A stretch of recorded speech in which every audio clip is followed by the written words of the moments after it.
Good evening, everyone, and welcome to the October 24th special meeting of the board to discuss school start times. We welcome everyone. If you would like to speak during audience recognition after the presentation, please come sign in. Now we're going to allow people to sign in up until I'll close it shortly after the presentation. And we will be allowing students to speak first. So we have two different sign-up sheets for students and for other community members. So if you can come up and sign up now as we're beginning, that would be great. And I will turn it over to Mr. Copeland. Thank you, Dr. Gilbert, and also good evening and welcome to this special meeting of the Board of School Directors to hear the recommendation of the Sleep, Health, and School Schedules Advisory Committee. Before we hear that recommendation, I would like to put their work into the context of the work all of us in the administration and on the board have been doing to realize the goals of our Lower Merion School District Strategic Plan, All Forward. The plan has 5 bold statements of strategic intent, which we call pathways. They represent a shift in how we define student success, how we develop curriculum, support professional learning, engage students, and partner with our community. Every decision our administration makes and every initiative we undertake aligns with and furthers the goals of our strategic plan, which we believe is an exemplar in progressive education for public schools. Our study of school start times falls under our strategic pathways of student-driven schools and redefining success. We're working to look beyond test scores to the whole student, to ensure they are engaged and healthy. These pathways have many interconnected ongoing initiatives and explorations beyond looking at start times. We're looking at how homework is assigned to ensure that it's meaningful to students. We have worked to increase recess, that is, time in our elementary schools with an eye towards ensuring our young children engage in appropriate downtime and physical play. Our parent education series has offered concrete suggestions for families on reducing student stress and increasing sleep, which brings us to tonight. Over the past several years, the administration has been actively researching the impact of changing our school schedules to more adequately reflect the recommendations of the American Academy of Pediatrics and others that support the notion of moving of adolescent school times to after 8:30 in the morning. To be sure, this has been a deliberative and deliberate process. And quite honestly, in a district like ours, we're responsible for providing transportation not just to our own students in our own schools, but also to students attending more than 100 non-public schools as well. It has been challenging. We still have more to do. We are contacting, for example, the other middle schools in our athletic league, who not only expect us to attend their home games at their regular time, but also have not really given us the full commitment to attending ours at a later time. I can tell you, as a former middle school administrator and someone who had to cut back on middle school athletics, it's not something that is in the best interest of students at all. So we need to work through that. We also know that many families depend on older siblings to provide afternoon childcare to younger siblings, and that numerous outside organizations such as religious schools, sports leagues, arts organizations set their schedules to align with ours and those of nearby districts. And there are many other real-world factors, such as a shortage of bus drivers not only here but nationally, and substitute teachers that must be taken into account. Tonight you'll hear not only the recommendation of the advisory committee, but also some of the alternatives that were discussed and vetted. These recommendations represent several years of due diligence on a very complex issue, and I'd like to thank the multitude of people who have contributed to this work, including the administrators, transportation department, many consultants who have assisted us in analyzing everything from traffic and field lighting to interviews with key stakeholders in the community. The members of the 18-person Community Advisory Committee who were tasked with evaluating the scheduling alternatives, and the parents who remain steadfast in their commitment to this cause. With that, I'm pleased to introduce Dr. Kathy Blackburn from Trigo Ed. Trigo Ed is a consulting firm that specializes in decision analysis and process implementation.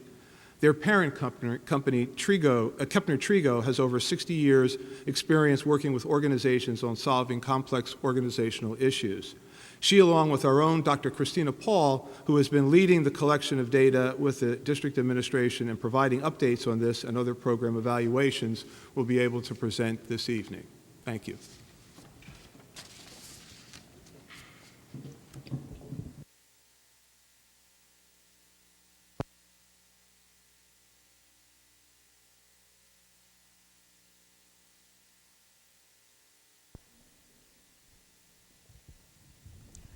Good evening, board and the public. It's really an honor for me to be here. Can you hear me okay? Let's see. Can you use my old coaching voice? Maybe I'll move it up here a little bit. Is that any better? Here we go. All right.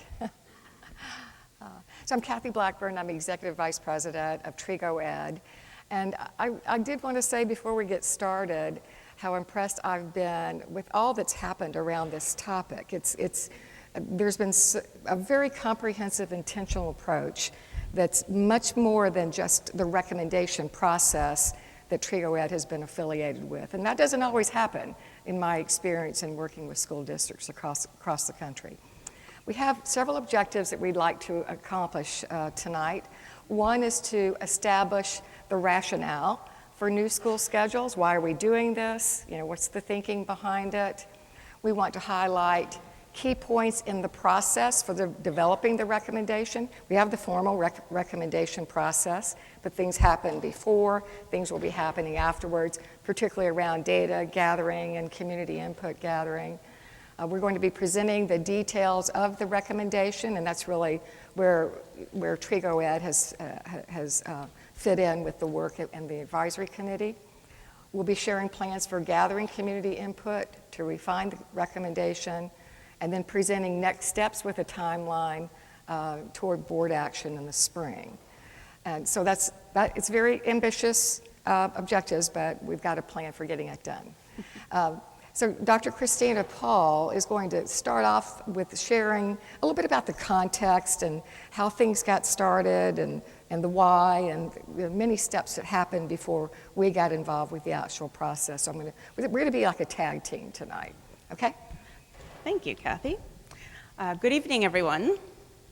Thank you for coming out tonight to hear this important topic that we have to talk about.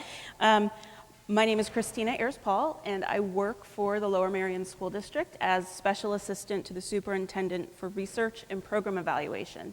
And in that role, it's my responsibility to help the district collect information and research and analyze information and provide an idea of the evidence to support important decisions that the district has to make. And so in that role, I've been working on behalf of the district to collect information, to gather the research, and to vet the issues that surround this idea of delaying school start time for adolescents. This morning I woke up and I said, today's the day.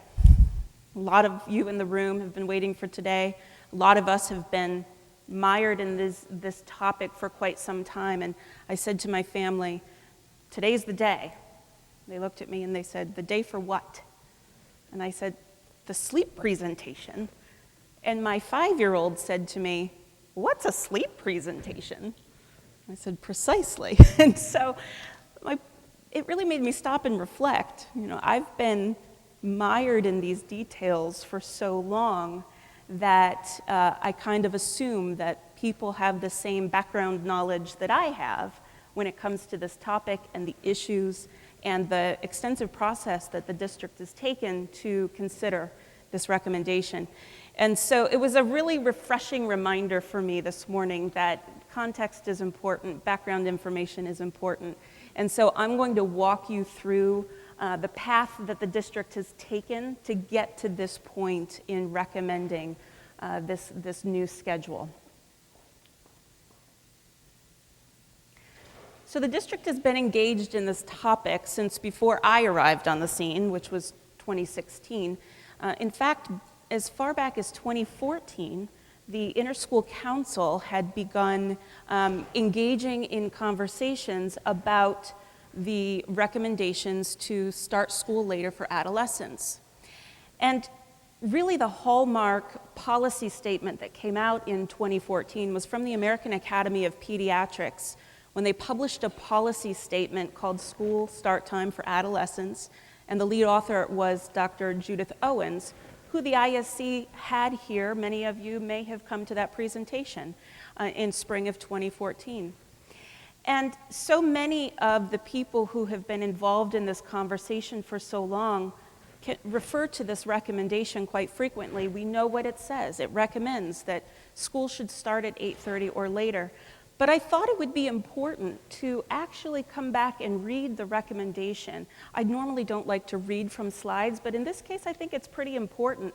This is really one of the key policy documents that kicked off this whole movement to talk about and consider starting school later.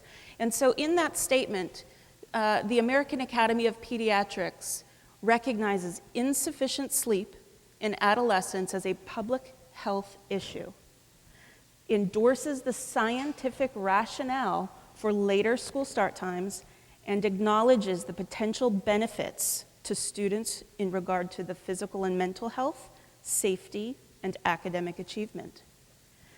The AAP lends its strong support to school districts contemplating delaying school start times as a means of optimizing sleep and alertness in the learning environment, and encourages all school administrators and other stakeholders in communities around the country to review the scientific evidence regarding school start times, initiate discussions on the issue, and systematically evaluate the community-wide impact of these changes, for example, on academic performance, school budget, traffic patterns, and teacher retention.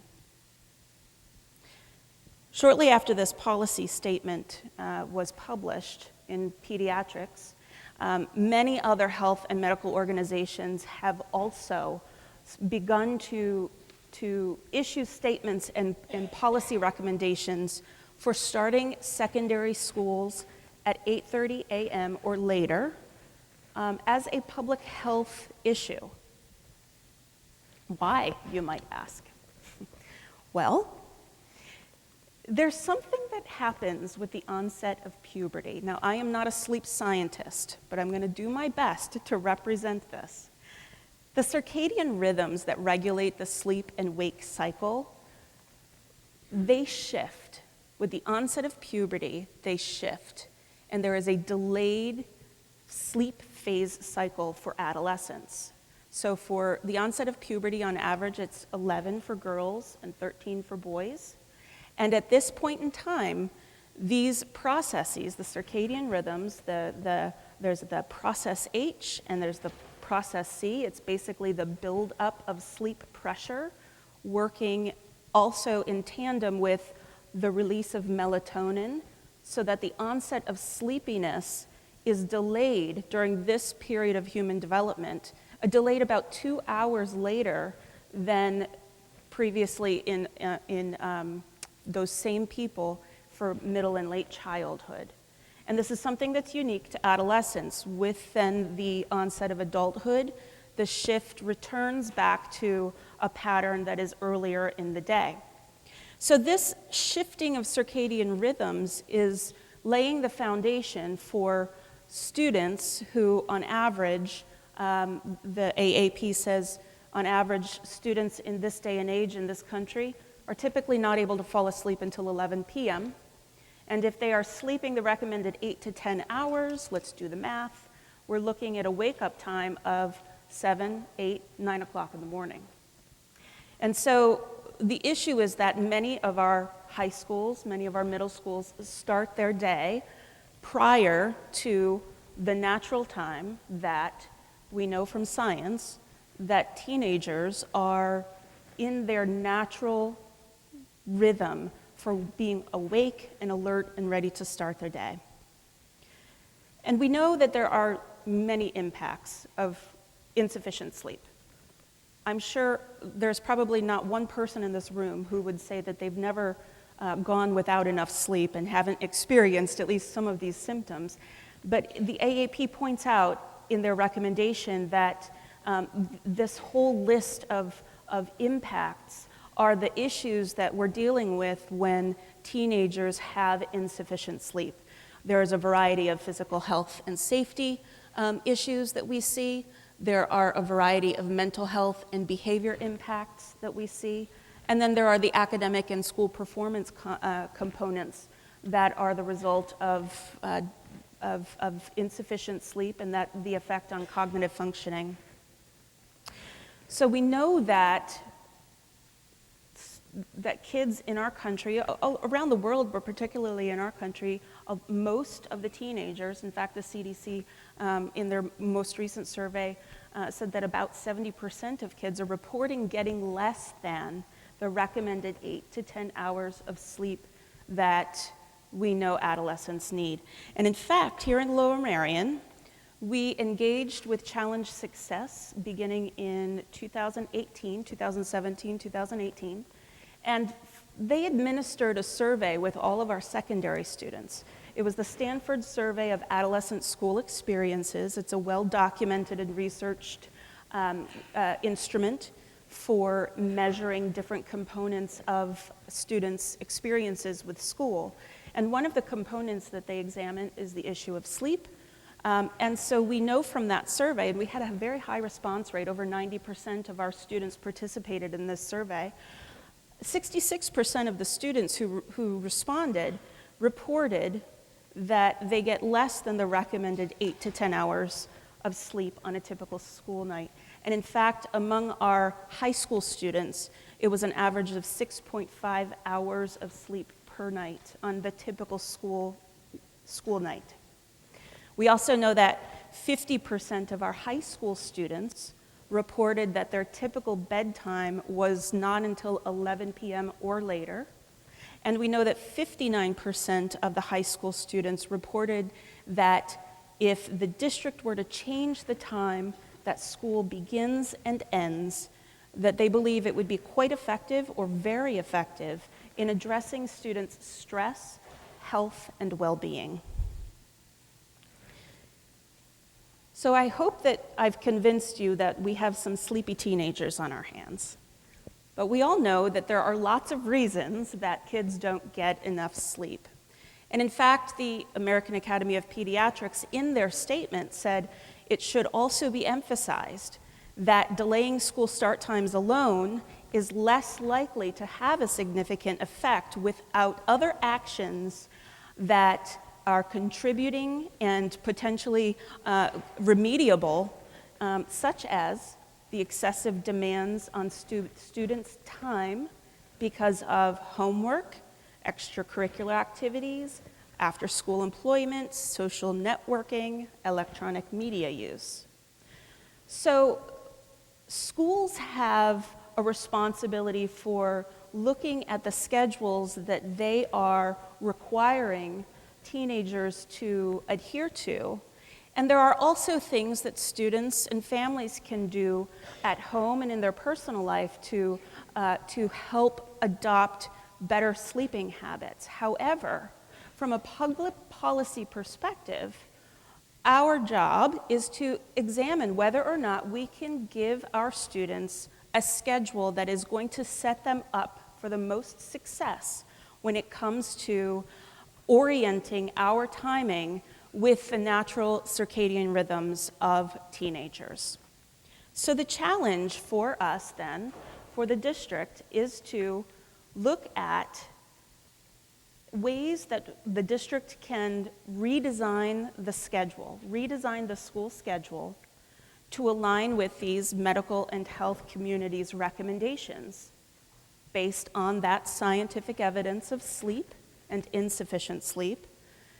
The logic is that if we adjust our school start times, that can be one of the largest, most widespread ways of addressing this chronic problem. However, school schedules are more complicated than just picking out new times.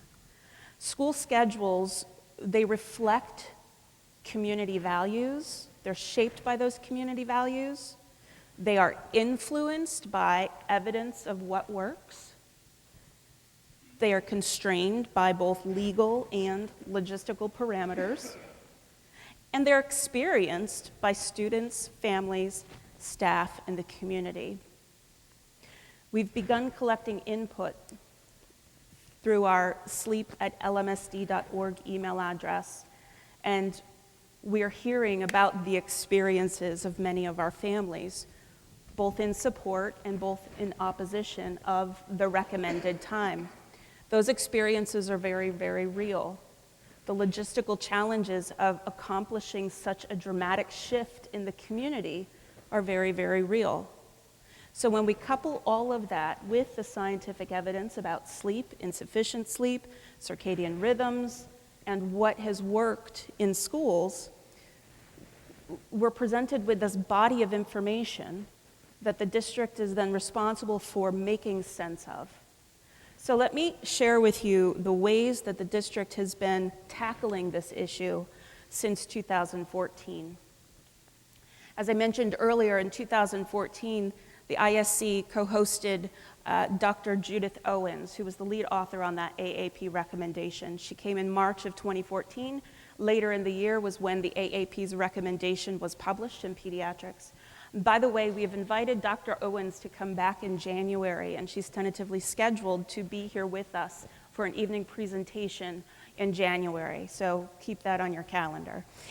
In 2015 and 2016, this is when the ISC continued their work. They were studying this issue, and they submitted a report to the district, to the interim superintendent and the board of directors. They got permission to administer a survey to all the high school students, and then they published the results of those survey responses. In 2016 and 17, that is when the work of All Forward really began to ramp up within the work groups of the community, of the community and of the district, and that's when I was tasked with organizing the work of the Research and Development Committee. And pulling this information together to gather all of the information that the district would need to determine how to respond to the recommendations. So we continued to present updates. If you go back through the records, you will be able to see all of the presentations that I've addressed to the school board over the past several years. The materials are posted on our website. And we've engaged a number of different guest speakers and consultants who have helped us chip away at the conversation of what do we do with these recommendations. So this is all to lead up to this past spring when the Research and Development Group provided their final batch of information. I presented it in March to the Board of School Directors, and that is when we kicked off the work of the Community Advisory Committee. And that is really the work that you're going to be hearing about tonight, the process that advisory committee went through and the considerations that they had in front of them over the past months. But just to go back to this March presentation, I want to remind you all, if you haven't seen it, that much of this information that served as the base for the committee's work was presented to the board and the community in March, and it started with an infographic where the key issues were outlined, as well as some scheduling strategies that were present in the research literature and the strategies that have been used by other school districts who have delayed their start times. The second piece was a slide deck that served as an executive report of this work. It provided additional information and details about the items in the infographic, provided a description of the process, the decision-making process that we were about to embark on at that time with TrigoEd, our partner TrigoEd. And then finally, there's an online archive. This is a website where the research and development work groups, work products, data analyses, the journal articles that we collected, as well as many of the reports that the district sought with external consultants. Those materials are on the website. They're freely available for anyone to explore.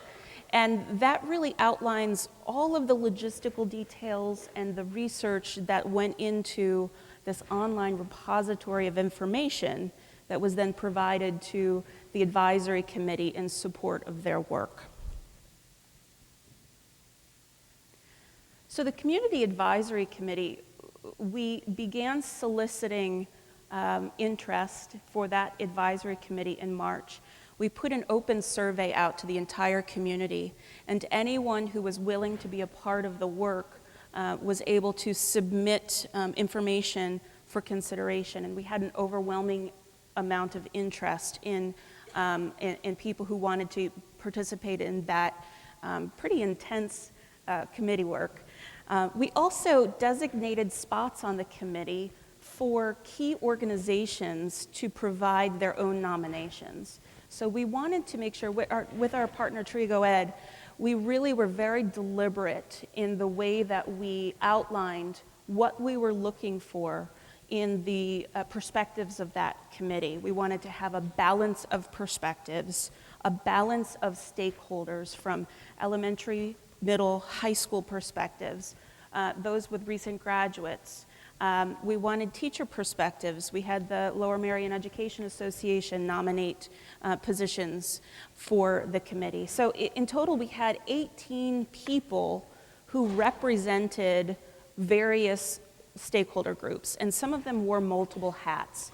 We had students. We had a student from Harridan. We had a student from Lower Merion participate. We tapped into the local business community. We have a number of organizations in our community that serve our students after school with activities and events. So we wanted to tap into their perspectives as well. We pulled them in, we pulled parents in. So we had a combination of these nominations and then a pool of interested applicants who were willing to spend 3 days on site working with our facilitator from Trigo Ed, as well as homework. This was an intense commitment, and we really want to take this opportunity to acknowledge the work of those committee members, several of whom are in the room tonight. That really was a very intense commitment. I was there as an observer and a facilitator of information, and I can assure you that it was at times a very exciting conversation. And they did some really great work in evaluating the options before the district. So at this point, I'm going to turn this back over to Kathy, and she is going to talk about the process that advisory committee used to make this recommendation. Thanks, Christine. Just a little bit of background about Trigo Ed and myself. We've been working with school districts since the mid-90s. We're based in Princeton, New Jersey. And we're the only entity that's licensed by Kettler-Trigo to transfer the same research-based analytic tools in the education sector as they do in business and industry. And these are all based on research that began with the reincorporation back in the late 50s. Our mission is to help school district leaders and school leaders really be effective decision makers and problem solvers, and particularly in collaborative environments. And we do this through providing training, but also support and consulting services. I also want to mention about myself, because I think this might have entered into, I think the decision about choosing us was partially because Superintendent Copeland wanted an objective facilitator and also someone that had good process and someone who had experience and perhaps scars on the back of the neck for doing things like this. So I worked with Orange County, Florida Public Schools for over 20 years. I was a middle school teacher, principal, and worked at the district level. And our charge at the district level was working on district-wide problems and issues with and through people. Had the opportunity to do the same thing with Trigo Ed.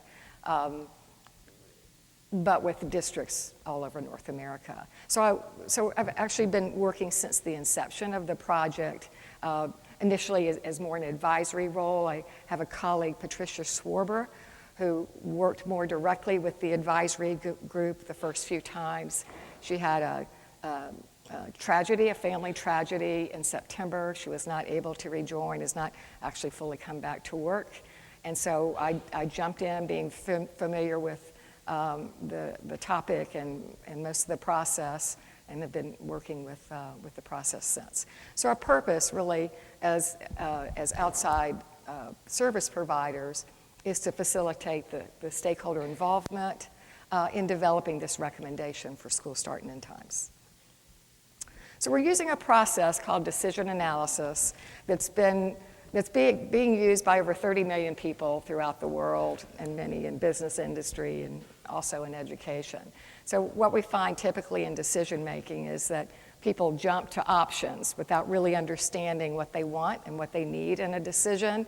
And so in the decision analysis process, we spend a lot of time with those first two steps in building understanding what we want that decision to accomplish for us, really establishing the criteria that will actually drive the decision. And I'll talk and illustrate what we did with that in just a few minutes. Then we get into the alternatives, and there's research to be done about, what are the models that we want to look at. So that first part of the process is all about what we value as an organization. What we want to accomplish, what we value, what's important to us. Then we get into evaluating the alternatives. This is the data-driven part of decision making. We bring the data in around each option and talk about how well that option, that alternative, meets our criteria. So that's the data-driving part. Just as important is that fifth step, and that's consider the risk. So if we go forward with a particular option, what could be the negative impact? What are those consequences that could happen that could make this decision go south? So that's really critical. And at the end then, the intent is to make the best balanced choice of benefits, the alternative that best meets the criteria, versus risk that are acceptable, risks that we hopefully have some actions for preventing or mitigating. So looking at that best balance. So the first step is state the decision, and for our advisory group, we were not making a decision, we were recommending the times that schools should start and end for students in this district. The second step, I know the group has spent a lot of time on this, and that is what is important to us. We talk about with identifying criteria, what are those 3 R's? What are the results that we want this decision to accomplish for us? What are the resources we need to consider? What are the restrictions that exist that we have to pay attention to? So 3 R's, criteria, that was critical. And so once we get the criteria, then we divide them into what we call our must criteria, meaning absolutely mandatory or non-negotiable criteria. All right, and so the criteria that were identified as non-negotiables were these, that we wanted our decision, our alternative to be one that met the state's minimum time for instruction. That's not something we have a choice in. We wanted our start and end times to meet the requirements of students who have individual education plans, IEPs. And we don't have a choice in that. Those are things that are important to us and we have to do. And we also wanted this best alternative to maintain transportation opportunities for public and non-public school students as required by state law. I'm going to ask Christina to just elaborate on that just a bit. So it might come as a surprise that my microphone is not on. Is it not now? Yes, it is. So it might come as a surprise, I know it did for me, when I learned that there actually we are actually not mandated to provide transportation at all. But if we do provide any transportation, we do need to provide the same transportation for our public school students and the students who live within our district and attend independent or private schools that are within a 10-mile radius of our school district border.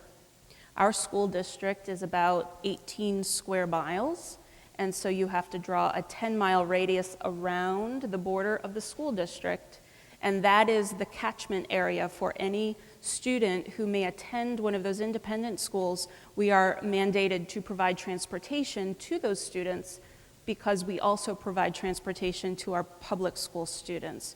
So for us, that means that every day that school is open, whether or not we're open, every day that school is open, we're transporting students to over 130 different locations every single day. Now, we only have 10 within our school district that are our own public schools.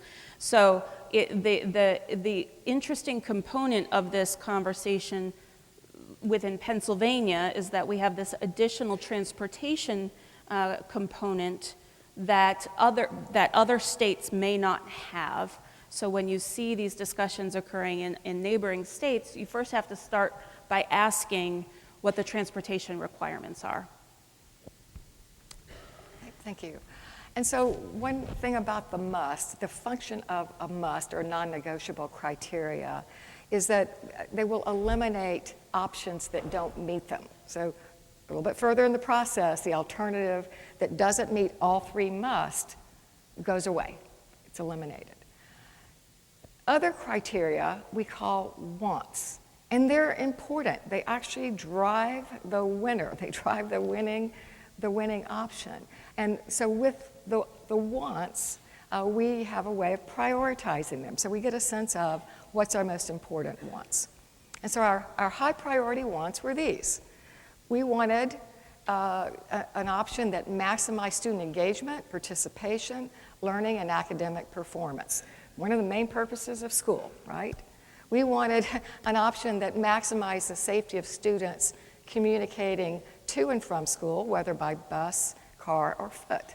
So those drowsy drivers, we wanted to consider them, those kids that are waiting at the bus stop before and after school, those kids that are walking home to and from school in the dark. That was going to be an important consideration to help drive the decision. And then we wanted to maximize opportunities for optimal sleep timing and duration. And this meant those sleep opportunities for our secondary students at the beginning of the day, but also the opportunities for optimal work by our elementary students in the afternoon. That I've often heard elementary folks saying, teachers saying, I don't want to teach math and ELA, language arts, in the afternoon, because once lunch hits, these kids are, they're not as apt to learn. And so that was a consideration with the 6 criteria. These are our top 3 high priority criteria, but there were others that were considered. And so here are the other ones. We wanted to maximize budget efficiency. We wanted a balance of school and non-school activities. Now we're looking at the extracurricular time, the clubs, the sports, things that kids do outside the school day that we know add value to their growth and development and their connecting to the world. We wanted to maintain established school programs, meaning that we didn't want whatever the solution was to cost so much money that our other programs would suffer because of reductions or even eliminations. We wanted to allow enough time out of school for school-prompted commitments, such as homework, group projects. We wanted to minimize the logistical conflicts for working families and minimize the negative impacts on traffic. So these were other wants, other criteria that were important in helping to drive the recommendation process. You'll see the first one in that list, maximize budget efficiency. As we were working through the process, it became clear that the group really didn't have a good sense of what that would be, the specifics of budget, because we didn't have the experts in the room around budget. So we took that off the table, the whole budget piece, to be addressed a little bit later by a group of experts on school finance and budget. So that's why it's italicized.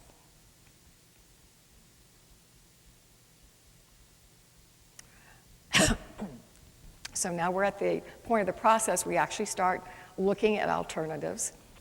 And you'll see we've got current schedule, and you see how we've got the sequence of the start and end times, high in the middle, and then elementary. So this is the sequence for bus pickups and drop-offs. You've got the time frame and then the actual length of the school day, just so you can have this as a frame of reference to compare to some of the other options. So one of the things that was important is that based on these models, these were the models that came into the decision-making process were actually ones that were recommended by research and development. I know Christina may want to speak to that. So they were the viable strategies to meet the 8:30 a.m. recommendation for secondary schools. And it really tried hard to retain the current instructional day length of time so that there would be consistency. That was an assumption from the beginning.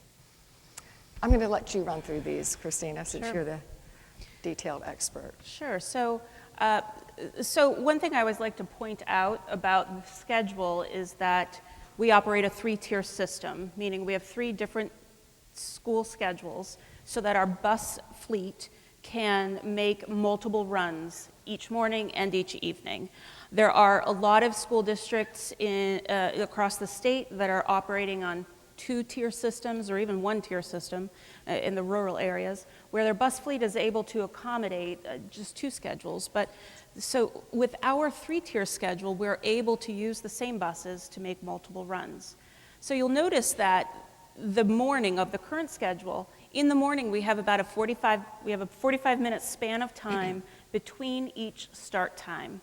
And our transportation department tells us that retaining that 40 to 45-minute window of time between the start times is important for busing efficiency. That's when our bus fleet is able to be maximized. We can get the most buses out for multiple runs when we have that 40 to 45-minute cushion of time between each of our tiers.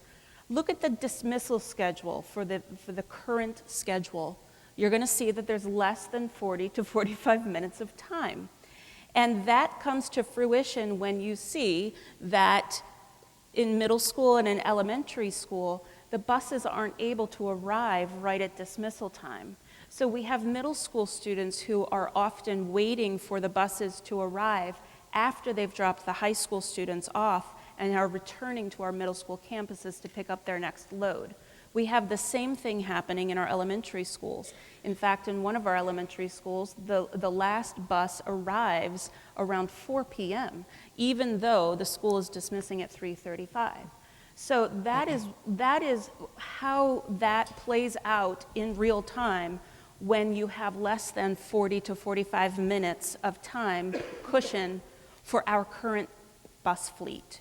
So when we looked at these alternative scheduling models that were available from strategies recommended by the experts and the research and the case studies and all of the work that we reviewed, there were some models that kept coming up as potential strategies. So the first one was the reorder strategy.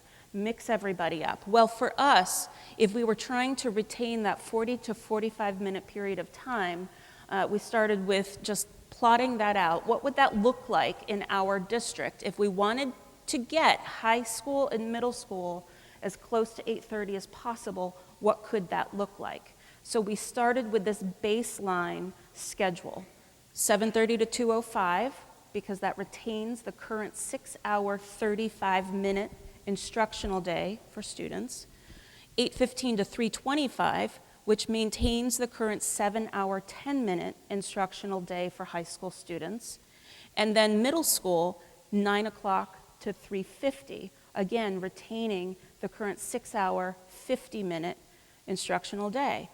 If you didn't catch it, all 3 of our schools levels operate on different day lengths, which means you can't just simply plot the high school into the elementary school or put the elementary school into the middle school day without changing the entire instructional schedule.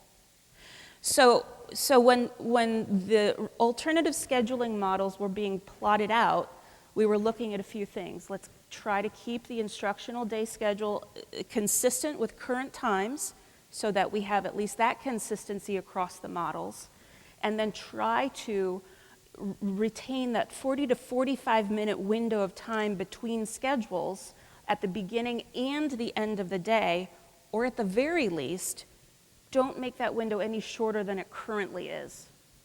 Okay? So that's the reasoning behind these baseline schedules that you see with these different scheduling strategies that were considered. So the reorder originally looked like this. The next scheduling model that is often presented is a two-tier model. A two-tier model works in lots of districts. Unionville-Chadsford has a two-tier model. State College, Pennsylvania, where they have implemented delayed start times, two-tier model. A lot of the places that you see implementing this change and getting their adolescents to 8:30 are often on a two-tier model. It's a little easier to accomplish. So we had to consider this. What would it be like for us to implement a two-tier model?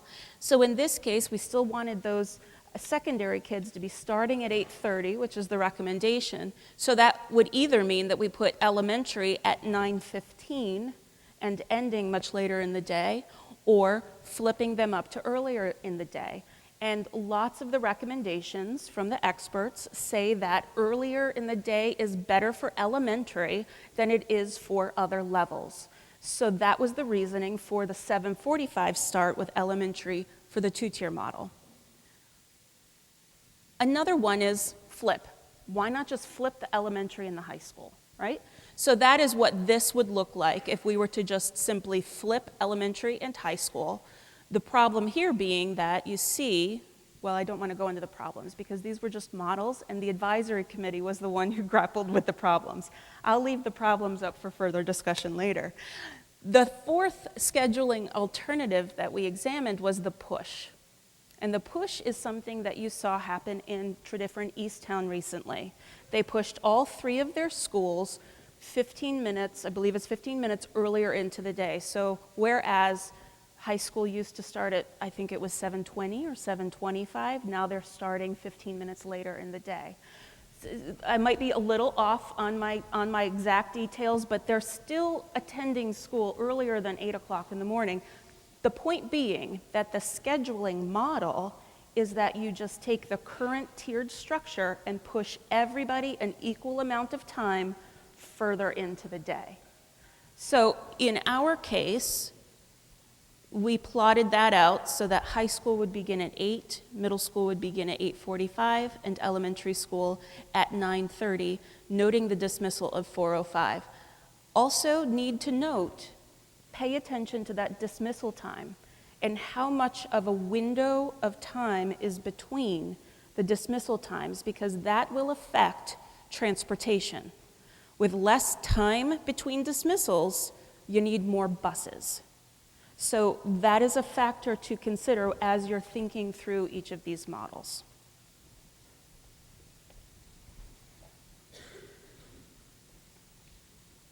So the next step in decision analysis is evaluating the alternatives. And so the advisory committee was given homework.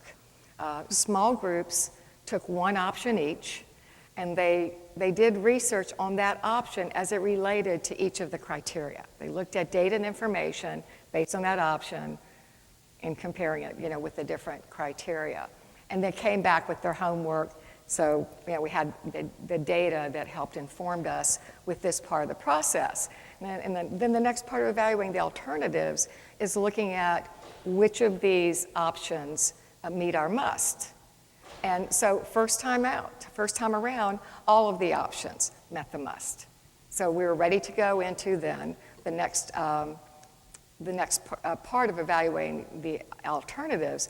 And so so what we did there was each of the options was collaboratively scored through sort of a formula that we have against the weighted criteria and against each other.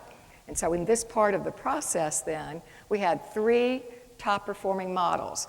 So you see the 3 there, 2-tier, current, and reordered. And what that means, being top performing, is that those options did the best job of addressing the criteria, particularly the wants. All right? They all met the must, but they did the best job of addressing the wants. And so then it was time to get the involvement of some of the district experts to really look at these top performing models. Were they feasible? What would be the risk of trying to implement these top three. Because we needed to have the voice of budget and finance, the voice of operations, the voice of transportation. So we had this core logistics team then that looked at those three options and came back with, can we do this? So what happened during the feasibility analysis is that the core team determined that the two-tier model was going to require 53 additional buses to the tune of about $4.5 million. A real concern was that the district lacked the infrastructure, the space, the security capabilities for parking those 53 additional buses. And the reality of it was that there is currently a bus driver shortage, not just in this district and not just regionally, but all across the country. Now we're adding 53 more buses to staff. That seemed like it was impossible. And so those factors brought together, the core logistics group said, we do not believe that two-tier schedule meets the must around providing the transportation opportunities that we talked about a few slides earlier. Therefore, the two-tier model was eliminated. So that left us with the current schedule, and the feasibility analysis showed, yes, it is feasible, and also the reordered schedule. So this was deemed feasible as it was. There were, however, recommendations that actually came from our advisory group about slight tweaks to the reorder, slight modifications so that we would have transportation efficiencies, so that we'd have a little bit more time that would increase the safety of students before and after school as it relates to darkness.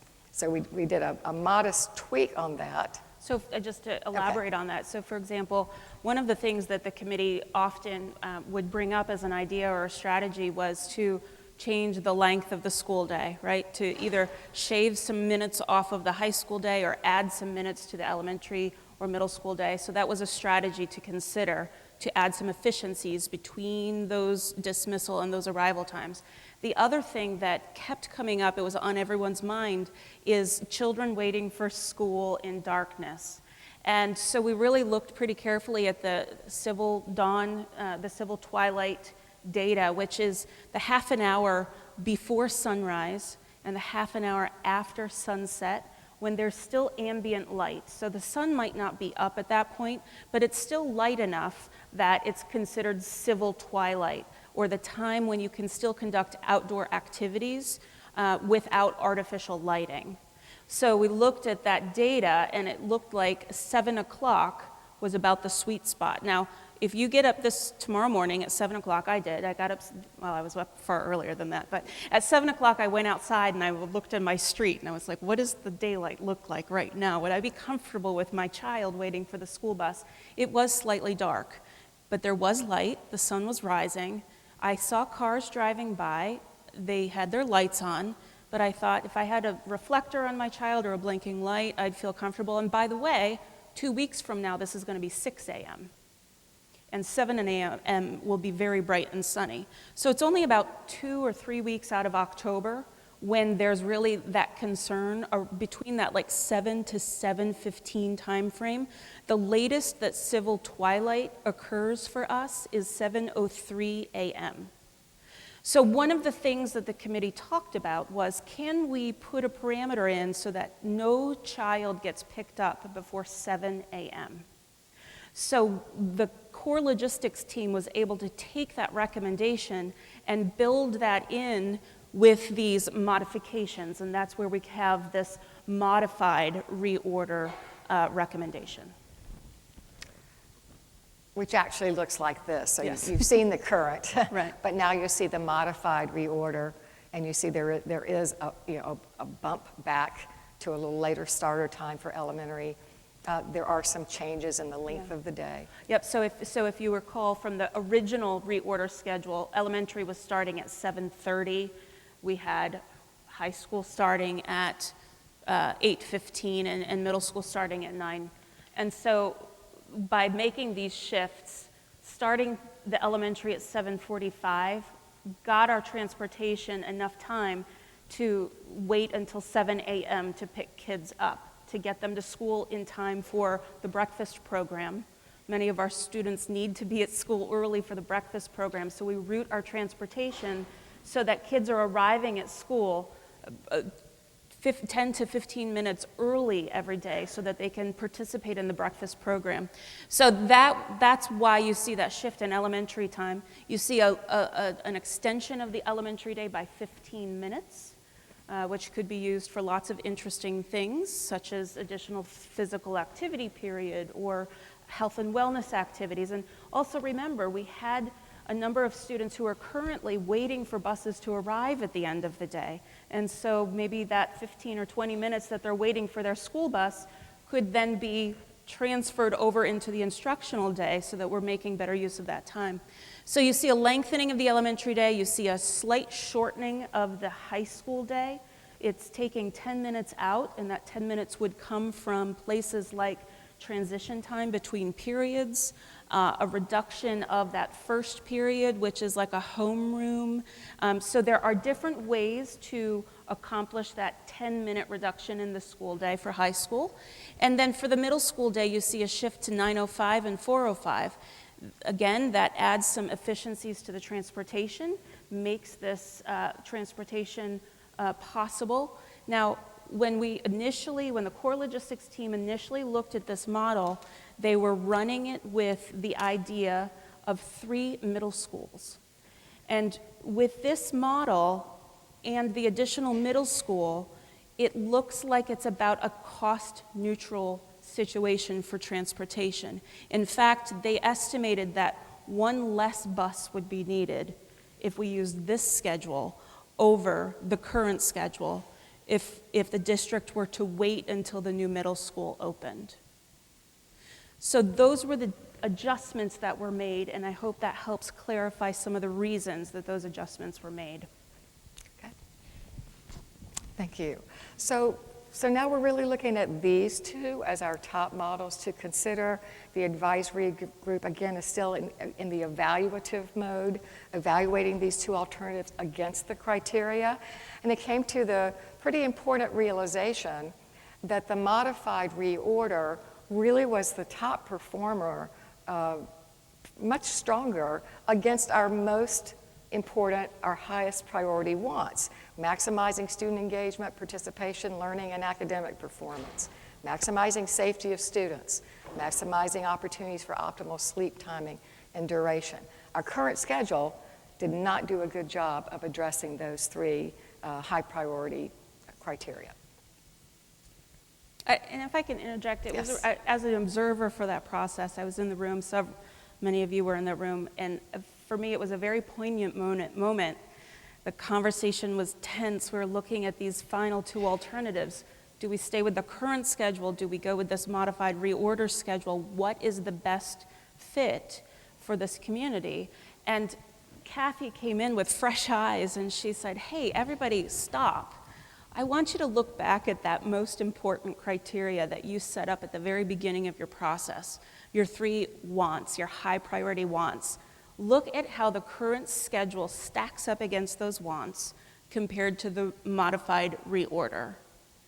And there was a palpable change in the room when that happened, and it made everyone stop and rethink the options of which is the better fit according to this criteria that was collaboratively developed by different stakeholders. But we weren't through with the process because the risk step is also critical. And so we're taking both of these models to the risk step. And what we're looking at there is if we implement modified reorder, or if we continue to implement current, what could go wrong? What would be those negative consequences that could come back to haunt us or make us regret that decision?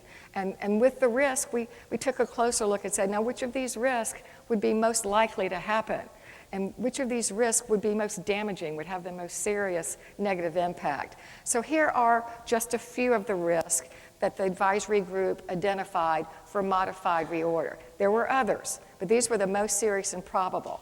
That there would be potential difficulties scheduling middle school activities in and outside of the school. that community resistance to added lighting that will impact their neighborhood, community resistance to change for various reasons. Late bus runs may create staffing challenges and or problems for students arriving home late. And one of the things we realize too is when anytime you change from status quo, there are risks. Anytime you change from the way we have been doing things, there's going to be a resistance. So that's an expectation when there is a change. But that doesn't mean that it's going to be ignored. It has to be paid attention to. So those were the risks for the modified reorder. And some of the risks, this is not a complete list, but those that were most serious and the group felt most likely to happen for current schedule was safety's compromised with high school students waiting for the bus in the morning during certain times of the year. Safety's compromised of high school students driving to and from school from lack of sleep during fall and winter months. There's less effective afternoon instructional time for elementary students, substantial wait time for middle and elementary school students for after-school buses, which Christine has explained. And there's a concern about the perception of not keeping up with other local districts who have changed. So we're at the point now of determining what's our best balance. And our advisory group said, yeah, it looked like modified reorder did the best job of addressing the criteria, particularly those that were our highest priority criteria. The modified reorder clearly met the must criteria and also had risk that could be prevented or mitigated. Now, not all risk can be prevented. And some risk we have no control over. But they felt like that the actual risks that were identified were ones that district and community could work on. And the best balance between the two options of benefit, meeting the criteria, and risk, was the modified reorder.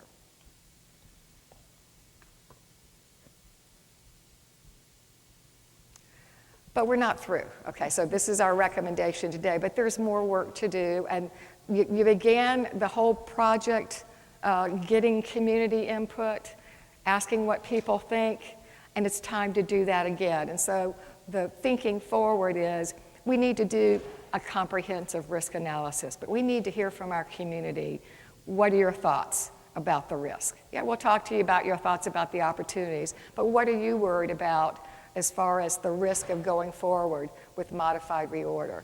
And so we'll talk about the time frame for getting that kind of information. So what we hear from the community, the outside community, the internal community, we need to hear from teachers. We need to hear from school administrators, from district people that are on the operations side around the risk. So we're going to take the input from various stakeholder groups, and that will help us do a comprehensive risk analysis. You'll see that's on the left-hand side. So all the input we get will help us predict what could go wrong. That's identifying those negative consequences. Then we then need to think about what would be the likely causes and really get into, now, what can we do to prevent those risks from happening as a school district and community? And what can we do just in case it does happen to reduce the seriousness or the damage? So that process we're going to be working on once various opportunities for input, internal and external community, are gathered. Okay.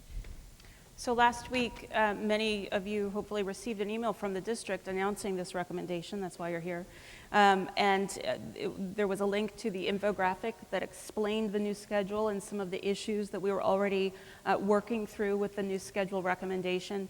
And since then, we've received a number of over 40 emails so far at our sleep@lmsd.org email address with people who are providing support and providing concerns about the schedule. And many of the issues are those that we already have identified, and it's confirming that, yes, these are some concerns and issues that our community is grappling with. And so, just to list a few of them, these are the things that are on the minds of the district in terms of implementing this recommended schedule.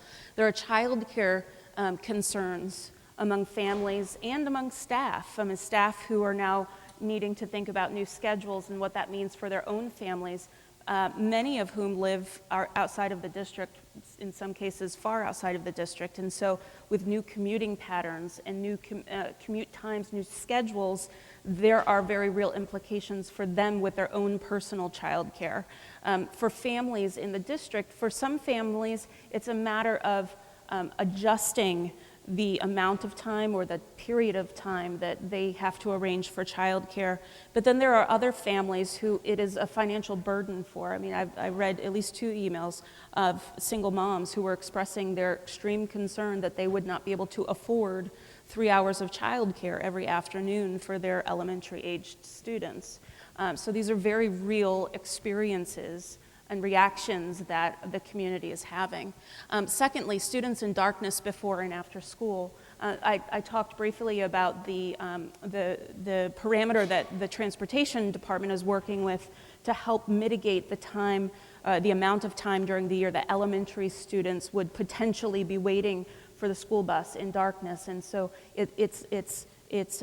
we're hoping to mitigate that risk by making that 7 o'clock parameter. On the other end, we have middle school students who are now dismissing at 4:05, and so some of them may not be arriving home until closer to that 4:45 time period. And in the winter, that is close to darkness. So we have that darkness issue on the other side, so we're looking at those issues. Bus transportation costs and needs depend on the timing of implementation. As I mentioned earlier, the transportation department initially was working with the schedule with the assumption that we would have 3 middle schools, and the schedule would be implemented with the 3 middle schools. As I said, it was pretty much a cost-neutral estimate. When they went back and determined what it would look like if we were to implement this coming fall, they determined that we would need an additional 11 buses to implement this coming fall. And as we previously described, 11 buses, well, first of all, it's been mentioned before in public, I mean, you can't just walk into a showroom and order a bus, right? So that takes some time. And the finding the space to park those buses, we're already at capacity for bus parking. And then I'm told that we are at a deficit for our drivers this year. We are 10 drivers short already. And so there are some very real implications for the timing of this implementation. If we implement this coming fall, there are some added costs and barriers that we'll have to overcome. If the district waits until the new middle school opens, it's much more of a cost-neutral situation. So things to consider. The next thing to mention is the high school and the middle school after-school activities and the athletics and the teams with specialized venues. We've heard from our specialized teams, our teams that use specialized venues like crew and squash and golf. And those teams have much stronger limitations around the times that they can access their specialized venues for practicing. And so there's some very strong concerns coming from some of those groups about whether or not they would be able to continue that program. A lot of concerns being expressed there. But we also have the concerns about middle school, who are now wondering if it's going to be realistic for them to continue with the level of extracurricular activity that they're accustomed to. Not only are we looking at the options of what it would mean to schedule games for the school-sponsored activities, but it's also for those students who are participating in school-sponsored activities plus travel teams or club sports, which we learned through our Challenge Success Survey that we actually, compared to other districts like ours, a higher percentage of our students are what they called double dipping, participating in both public athletics and club sports at the same time. So we have high extracurricular involvement, particularly at the middle school. Challenge Success pointed that out to us. Particularly at the middle school, higher extracurricular activities than they typically see for middle school. So that reduced time in the afternoon is a concern. It's a concern that has to be addressed. The high school athletics, one of the things that we're working through there is the number of teams and practices that use outdoor lighting in the fall season or need outdoor lighting, I should say. They use outdoor venues. Not all of our outdoor venues have lighting. So we would have to seriously consider the installation of lighting on some of those fields. You may have noticed that there's actually a playoff game happening across the street right now, and the district had to install temporary lighting in order to host that second round of playoffs for our women's soccer team. So that's another consideration going forward. Community traffic patterns. We are in a highly dense traffic community. I actually even pulled the PennDOT maps. If anybody wants to see the PennDOT maps, I'm happy to share them. But I wanted to look at the traffic that we have here in the district compared with the traffic we have in neighboring districts like Radnor and TE and Unionville-Chaddsford. Their districts are different than our district. They have a different size square mile district, right? Radnor only has, I think, 8 square miles. We have about 18 square miles. Unionville-Chaddsford, they have about 70 square miles that they serve, but they have much less traffic and they have a 2-tier system and half the amount of kids, right? So it's very hard to take our district and our schedule and assume that what works in a neighboring district is going to work for us because we have a completely different context, and traffic is one of those contexts. And finally, the commute times for staff has come up as a big issue. We have a number of our faculty, a number of our administrators who drive great distances to work in this district.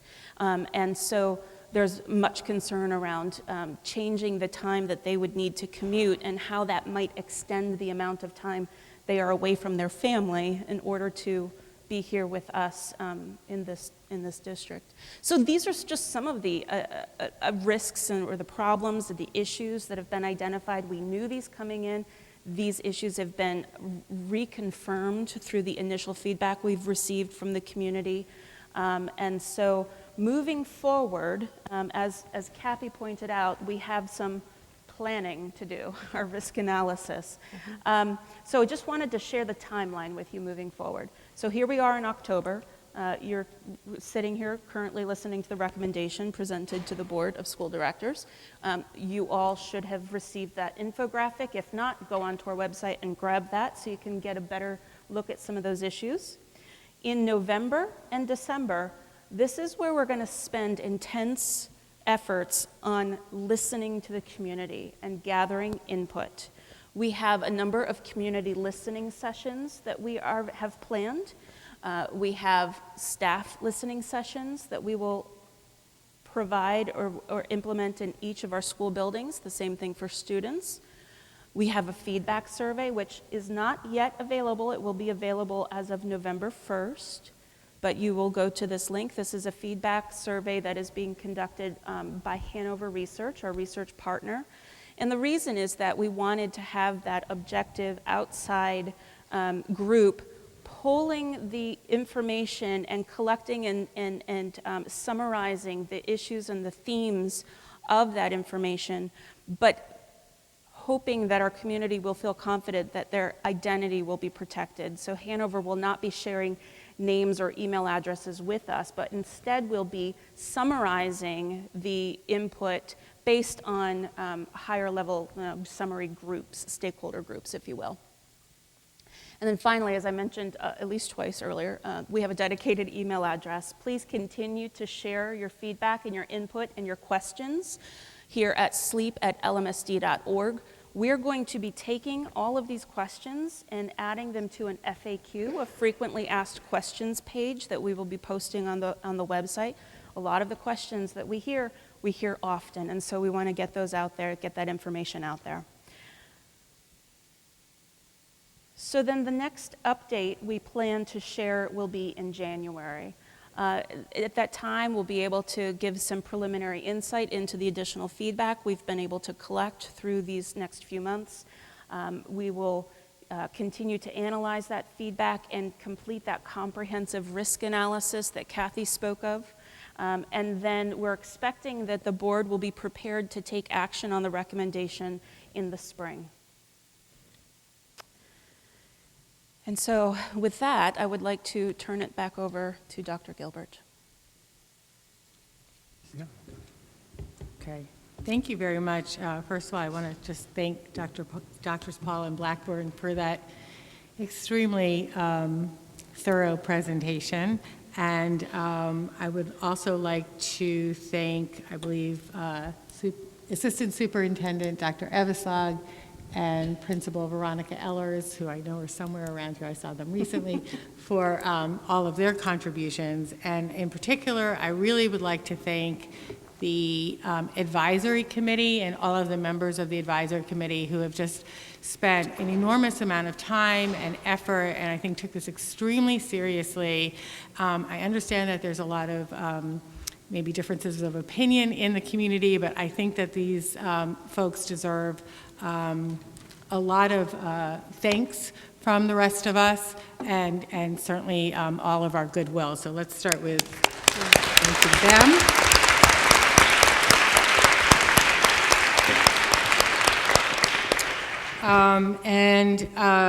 I just want to say, on behalf of the board, that give a little bit of context from the board's perspective, that in 2014, when the recommendation by the American Pediatrics, I forget what the group's called, Academy of Pediatrics, made their recommendation. That was at actually the same time at which we needed to do a strategic plan. And the board at that time really put a lot of thought into whether we wanted a strategic plan that was sort of a check the boxes, sit on the shelf type of strategic plan, or whether we really wanted to work with many of the stakeholders in our community to come up with a sort of very transformative and progressive and aspirational plan for the school district moving forward. And we decided to do that. And when we decided to do that, we made the decision that the discussion around start times and sleep would be part of that larger conversation. And so we spent a lot of time developing what is, I think, probably one of, really aspirational, progressive plan that really addresses issues ranging from transformational curriculum to redefining success and what we mean by success in this district and for our students and for our children. And we also talk about student-driven schools, which this obviously touches upon, as well as professional development and working with our community. And so I have to say that I think that it has taken us time to get here. I think it has been a very thoughtful process, and I think this discussion around start times has really been part of this broader conversation, because I think as many of us realize that if we change the start times, we still have to deal with the issues that our kids are experiencing with the very high amounts of stress, the types of success that we maybe have narrow visions of success for our kids, and how do we actually deal with those kinds of issues? How do we deal with the holistic needs of our kids, certainly our high school kids, but also, again, from elementary on. And we've been addressing that with things through Lunch and Learn and through increased recess and changing the way we do our report cards in elementary schools in all different kinds of ways. And I just want to really make sure that people understand that that's a priority for this board, and it has been led by Superintendent Copeland in a magnificent way, and we're very happy he's going to be continuing to do that for us.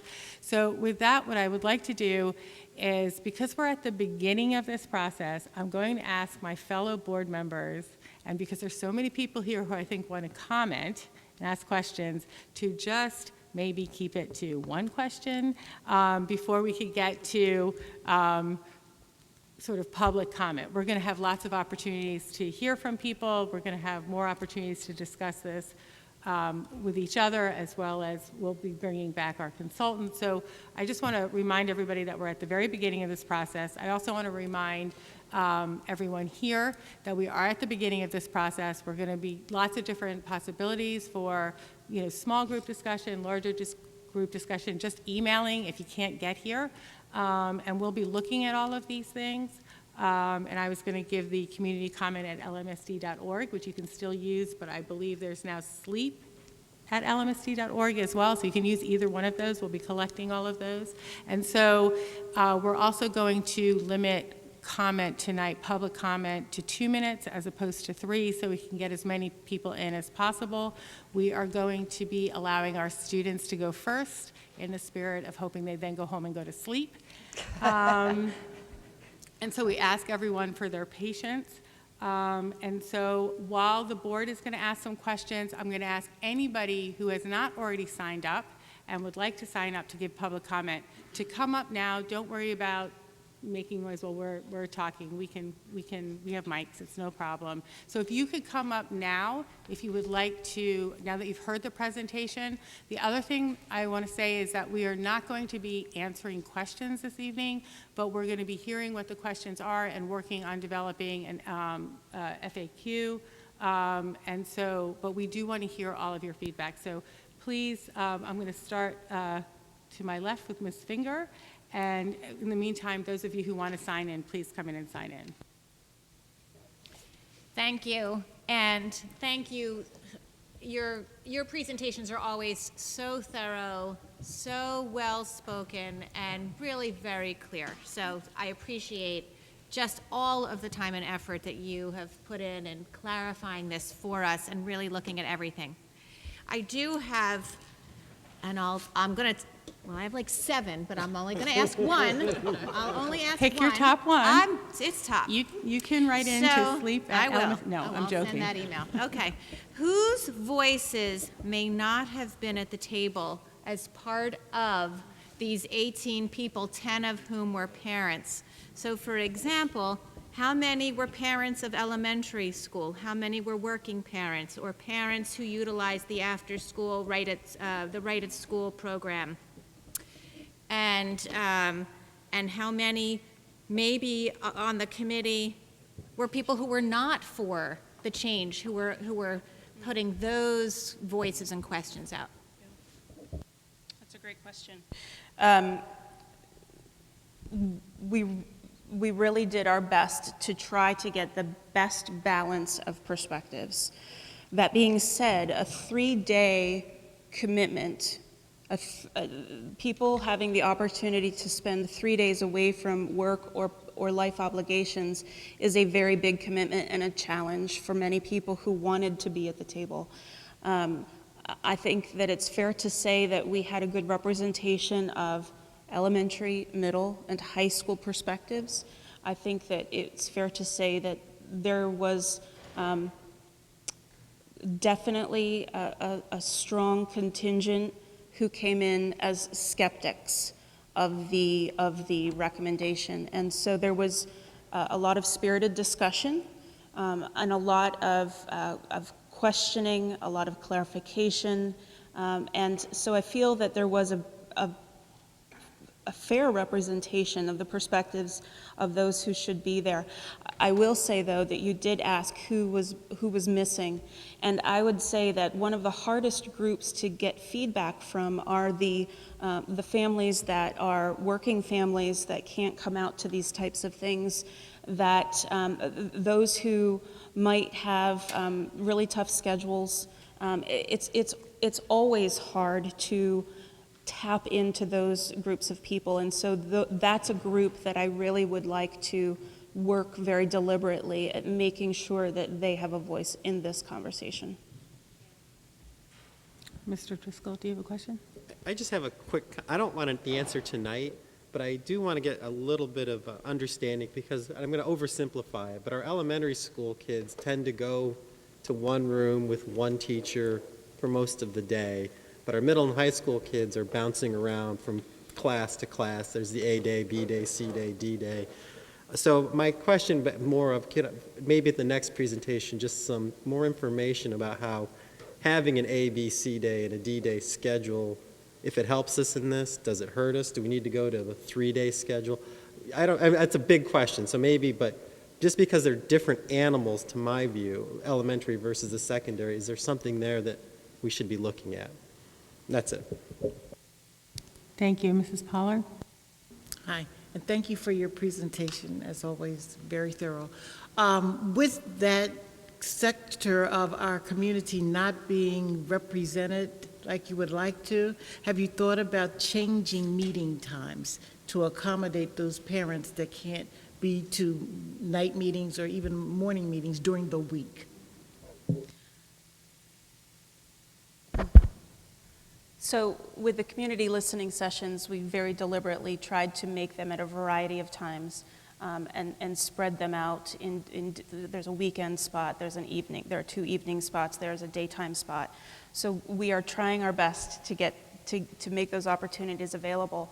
When we were forming the advisory committee, we were working with Trago Ed and Kathy will recall this conversation, we had a conference call when we were talking about what that work should look like. And we were really pushing for, this concern about being able to capture the segment of the community who might not be able to take the day off work and come and spend 3 days with us. But the folks from Trago Ed, and maybe you would like to speak to this, felt it was really important to be able to get people into the room.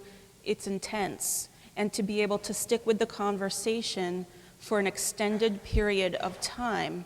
We had 2 days together of 7-hour-long meetings, and that kind of work, the kind of work that's required, and Kathy will speak to this, really lends itself to, it would be very disruptive if you were only able to capture 2-hour meetings, multiple evenings. Well, part of it is the continuity of thinking, that the discussion needs to be not disjointed but connected, and then also conflict.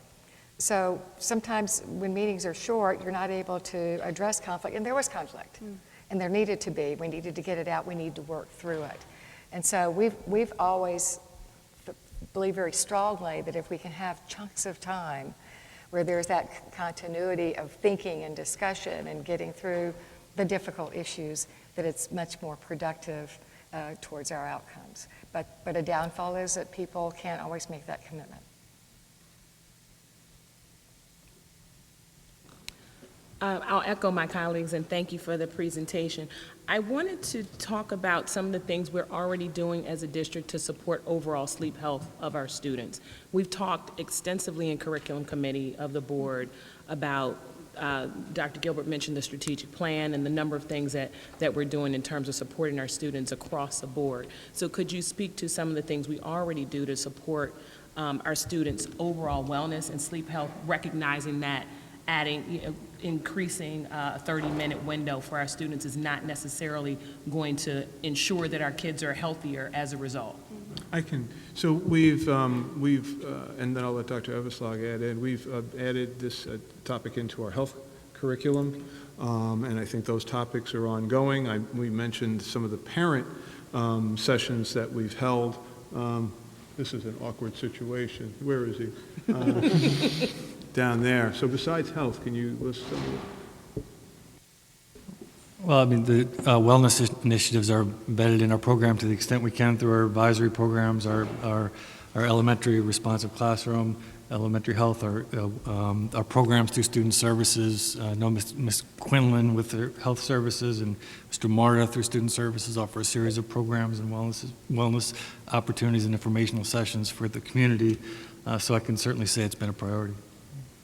Thank you. No.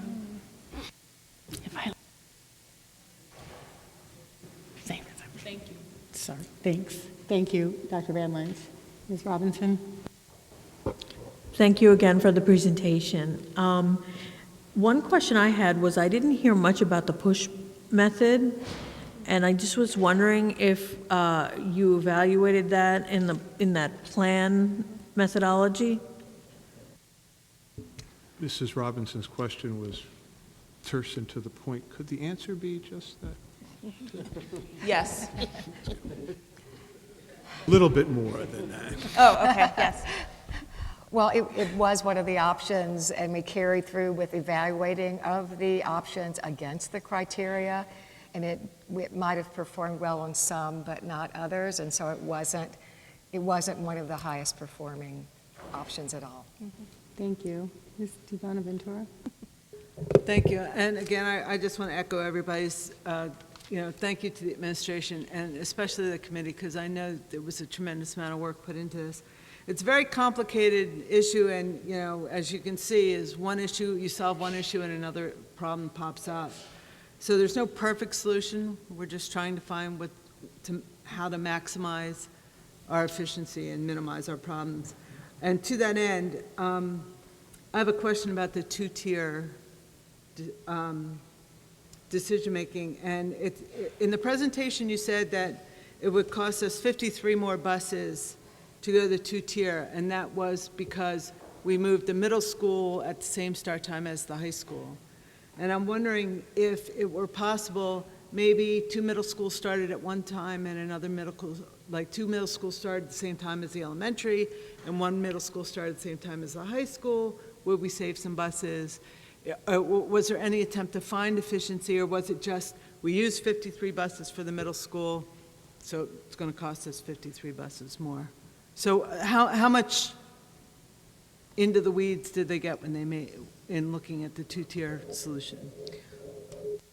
I will admit, I don't feel equipped to answer that question. Our transportation department worked through those estimates, and one of the, I could respond to one of your ideas in that to put a middle school with an elementary school, remember they're on different lengths of school days, and so that isn't necessarily a quick fix, so there would have to be adjustments there.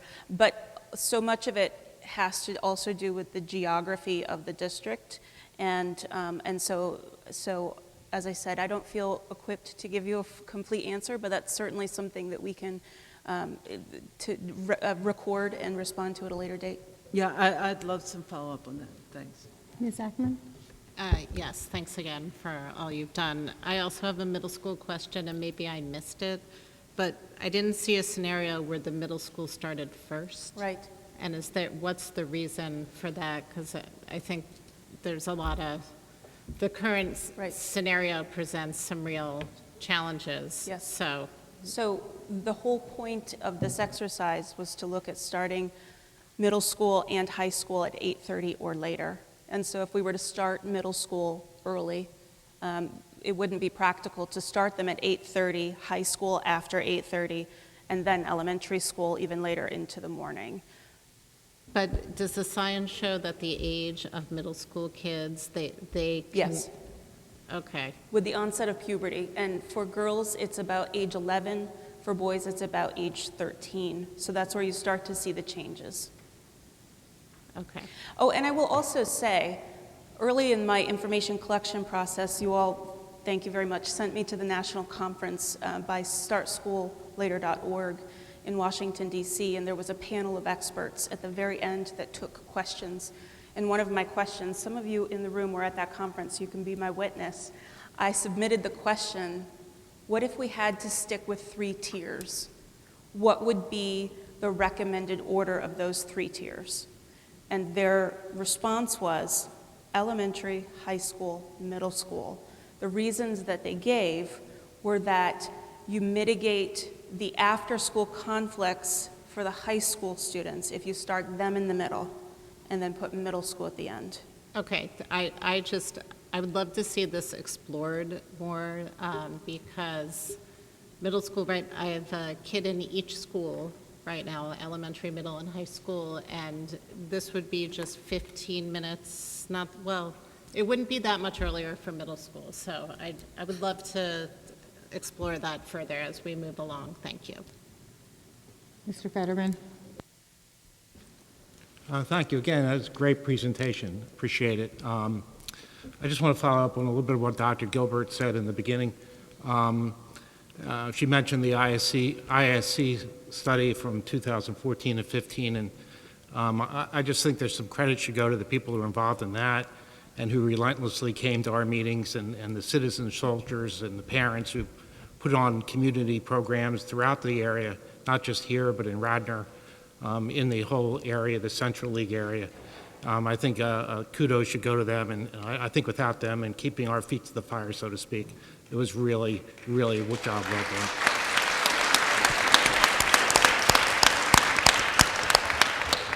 I also want to just make a brief comment that change is hard, and especially in this complex area. The report was clear. The presentation and the permutations of the transportation are difficult. But I think everyone needs to keep in mind, beneath all of this, it is a public health issue that we're talking about. It's the health of your children.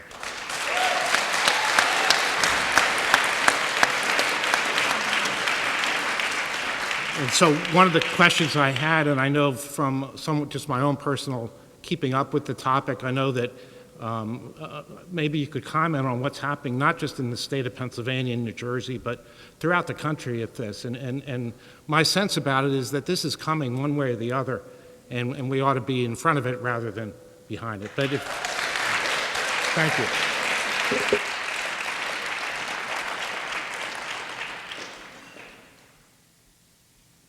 Okay.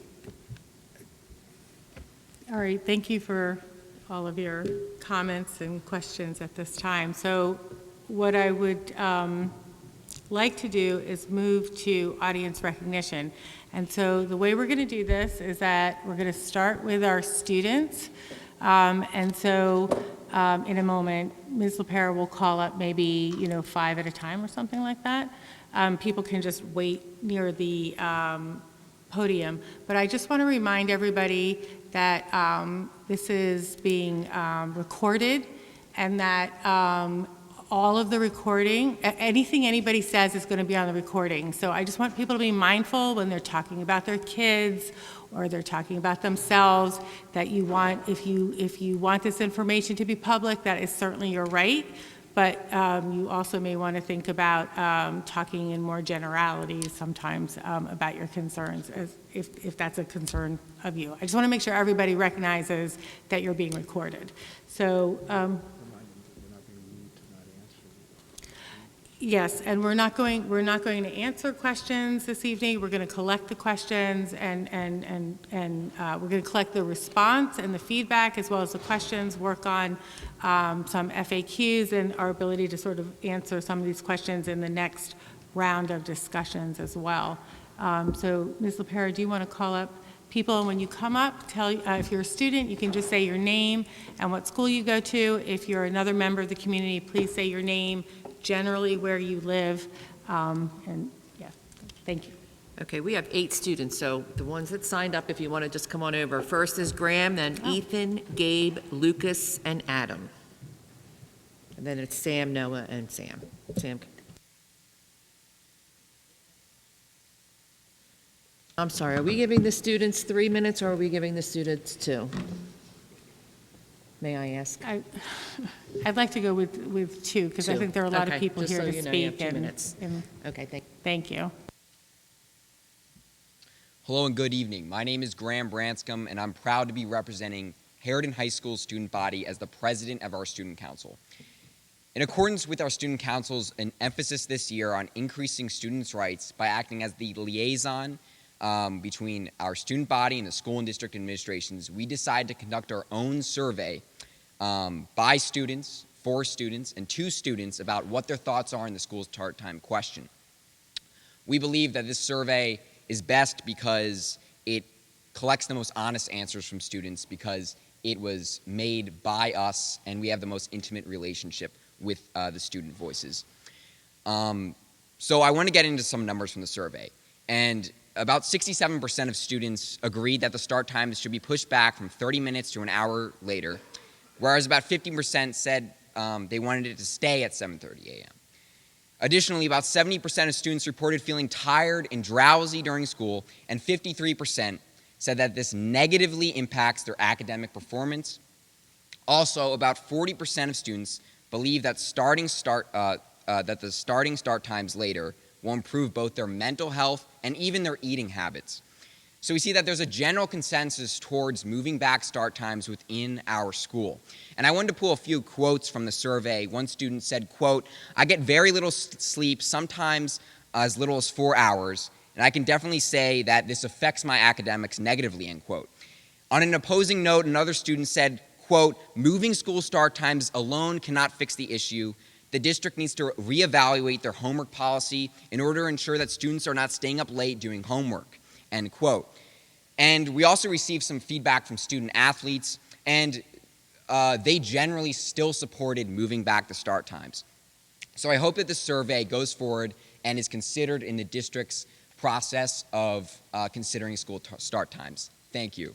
Thank you very much, Graham. Ethan?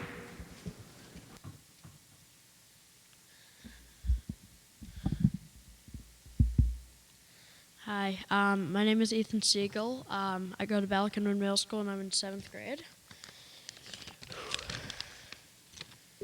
Take your time. I'm here tonight to speak against the change start times. So I have two or three major points.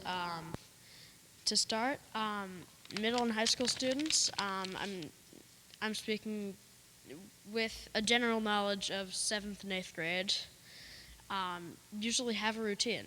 Like, I know of several people that just wake up at 6:15 every day because that's the time they need to wake up. If this is changed, we won't get more sleep. We'll follow our own routines, but then we'll have an extra hour of doing absolutely nothing. This won't help our sleep. This will help our procrastination. It also encourages using electronics, which some parents are against, some parents are for, not touching on that issue. It's flipped at the elementary level because the start time is 7:45. That's when my sister wakes up. And she gets fevers if she does not get enough sleep. So I'm not sure pushing elementary times earlier is a good idea. And my final issue is the teachers. They touched on this in the presentation, but my health teacher told the class this morning that middle and high school teachers, if this plan is implemented, will get stuck in rush hour traffic on their commute, and teachers will either be very early or very late to school. And I think you would probably like teachers to be on time to classes. Thank you very much, Ethan. Thank you, Ethan. Gabe? Good evening, members of the board. Good evening, ladies and gentlemen. I'm Gabe Swarbrick. I've done a little reporting through some of my classes about this topic. Many kids are able to see the pros and cons of a school time switch. Most kids that I talked to disagreed with the proposed policy. They have explained to me their thoughts. Many kids agree with me that school times should not change. Think about high school. If they get out late, they can't get jobs. They have less time to complete work. My parents use a high school babysitter for my sister in 1st grade. My parents work full-time and think that it is very essential to have her. She can go and pick up my sister from school and do her homework while playing with my sister. She may not be able to do this if the times get changed and high school gets out after elementary school. Elementary school should not get out first, nor should they get out at the start planned time. I know that it's a stereotype that younger kids get up earlier. However, this changes when kids have to be out the door by 7:30, and elementary school should also not be getting out first out of all the schools. There are usually floods of adults waiting to pick up their kid from school, but I guarantee most of those adults would not be able to pick up their kid at 2:45 while they're still at work. That creates problems for childcare. What will these parents do? This would certainly be a headache to deal with. I'm currently in middle school. I personally think that not having an alarm to wake me up to shower every morning at 6:30 would be great. However, the costs outweigh the benefits by a lot. My phys ed teacher talked with our class about the topic and explained that we would miss over an hour of school time if we had an away game for sports. That would be detrimental to our student athletes' work. Homework is another problem. With this new plan, we have an hour less than what we have now to get it done.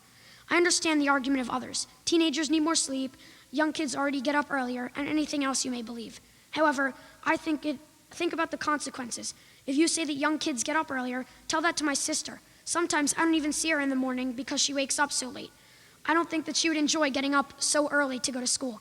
If you believe that teens need more sleep, I couldn't agree with you more. If you think that the time they get up in the morning is the problem, hear me out. Have kids go to bed earlier. The whole school district does not need to change just because some kids are going to bed late. Thank you, and please consider this next time you think about it. Thank you, Gabe.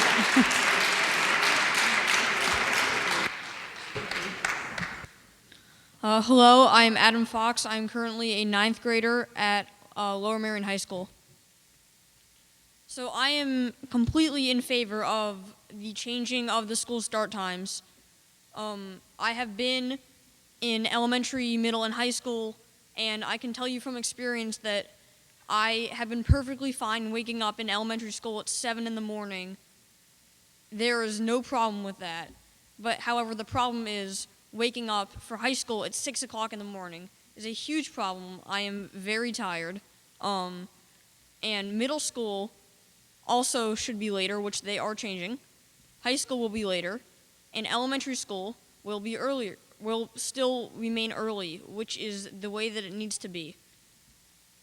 So high school, so they're planning to implement this plan when the new middle school is built, but they don't have to wait that long. This plan needs to be enacted as soon as possible because it is very important for high school students' mental and physical health. So there's no need to wait. We should enact this plan as soon as possible. Thank you. Thank you very much. I know people are clapping. Can you not interrupt the students, please? Thank you. Go ahead.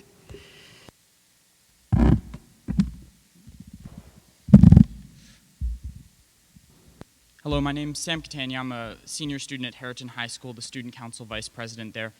I've been following this issue for a number of years now. I attended my first school board meeting at the beginning of my sophomore year of high school where I first heard about this issue. This process has been slow and long. The presentation we heard this morning, with all due respect, was slow and long. It was an hour and 17 minutes, but it was thorough, and that's what matters. And I think it's important to note how thorough this entire process has been. As we see in the infographic, spring of 2014, that's when the initial conversation started. There have been 3 years of research conducted by the district, 6 external partners involved, 4 committees, 15 presentations, making tonight's the 16th presentation to the board, and 6 transportation scenarios created by the Transportation Department. Each one of those takes countless hours of work to produce. And so what I'm asking tonight is not for everyone to agree with the proposed recommendation necessarily. Don't take your concerns, don't throw them out the window, because those concerns are not just concerns, they will be realities. Many families are concerned about childcare for younger children. For example, if start times shift, families will have to change how they get their kids to school safely and how they're received safely. But consider what happens when these kids grow older. They'll be set up for success under this new plan. So I'm not asking this community to disregard the costs and consequences of embracing the recommendation. Quite the opposite, in fact. Understand the limitations of this plan, but understand the strengths as well. Do your own cost-benefit analysis and realize that in this scenario, the benefits clearly outweigh the costs. This has been a long process, it's been a thorough process, it's been a slow and thoughtful process, and so I have one request for the community: trust the process. Thank you. Thank you, Sam. Noah? Hello, I'm Noah Salmonson, a senior at Harriton High School. I would like to thank the presenters tonight, and I would thank the board for investing in this issue. This is not just a step forward, I think this is a leap in our community, and it is a matter of whether or not we stick the landing of that leap that determines the future of this district. With that being said, I fully support the plan. However, it needs to be in addition to systematic change with our policy. I have stood in front of this board for 3 years and have said that the changes to homework policy need to be made. They have not been made. They've been recommended to the Strategic Planning Committee, but nothing has come of that. There needs to be a package of some sort that addresses all of this together, because as much as people would like to think, this is not the enemy. Homework is very much the enemy of our time. There are 24 hours in a day. We spend most of our time at school, and what we do outside of that school makes our lives better. We use this to relax. So, with that being said, we need to change the system. We need to change our homework policy. We cannot debate over whether or not we can eliminate or reduce our clubs or sports or activities, because those are just as valuable learning experiences as anything inside of the classroom. That's the important part. That's what we need to be looking at, and I will only support this proposal with those conditions met. Thank you. Thank you, Noah. Okay. Thank you to all of our very articulate students for joining us this evening. We really appreciate having your input. I just want I'm to check. so We sorry. have Lucas Nelson signed up and Sam Palmer. Are they not speaking? Okay. They're in bed. All right. Very good. I Thank you. apologize. I thought we were done with the students. So thank you again to our students. And now, Ms. LaPera, can you start calling up other community members? Wait, I think that.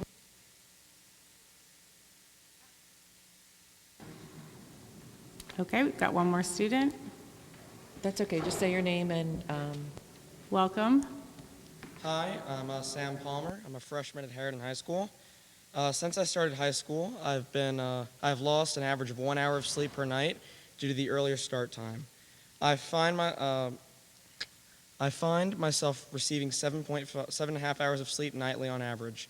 This is inadequate, as many sources, such as the American Sleep Foundation, state that the optimal amount of sleep for adolescents lies in the range of 8.5 to 9.25 hours per night. I agree with this, as I have noticed a tangible decline in my alertness during my first period class. Also, I have noticed it a struggle to stay awake and retain the information I'm receiving. I have tried to go to bed earlier to solve these issues, but I have realized that it is difficult to fall asleep before 10 p.m. anyway.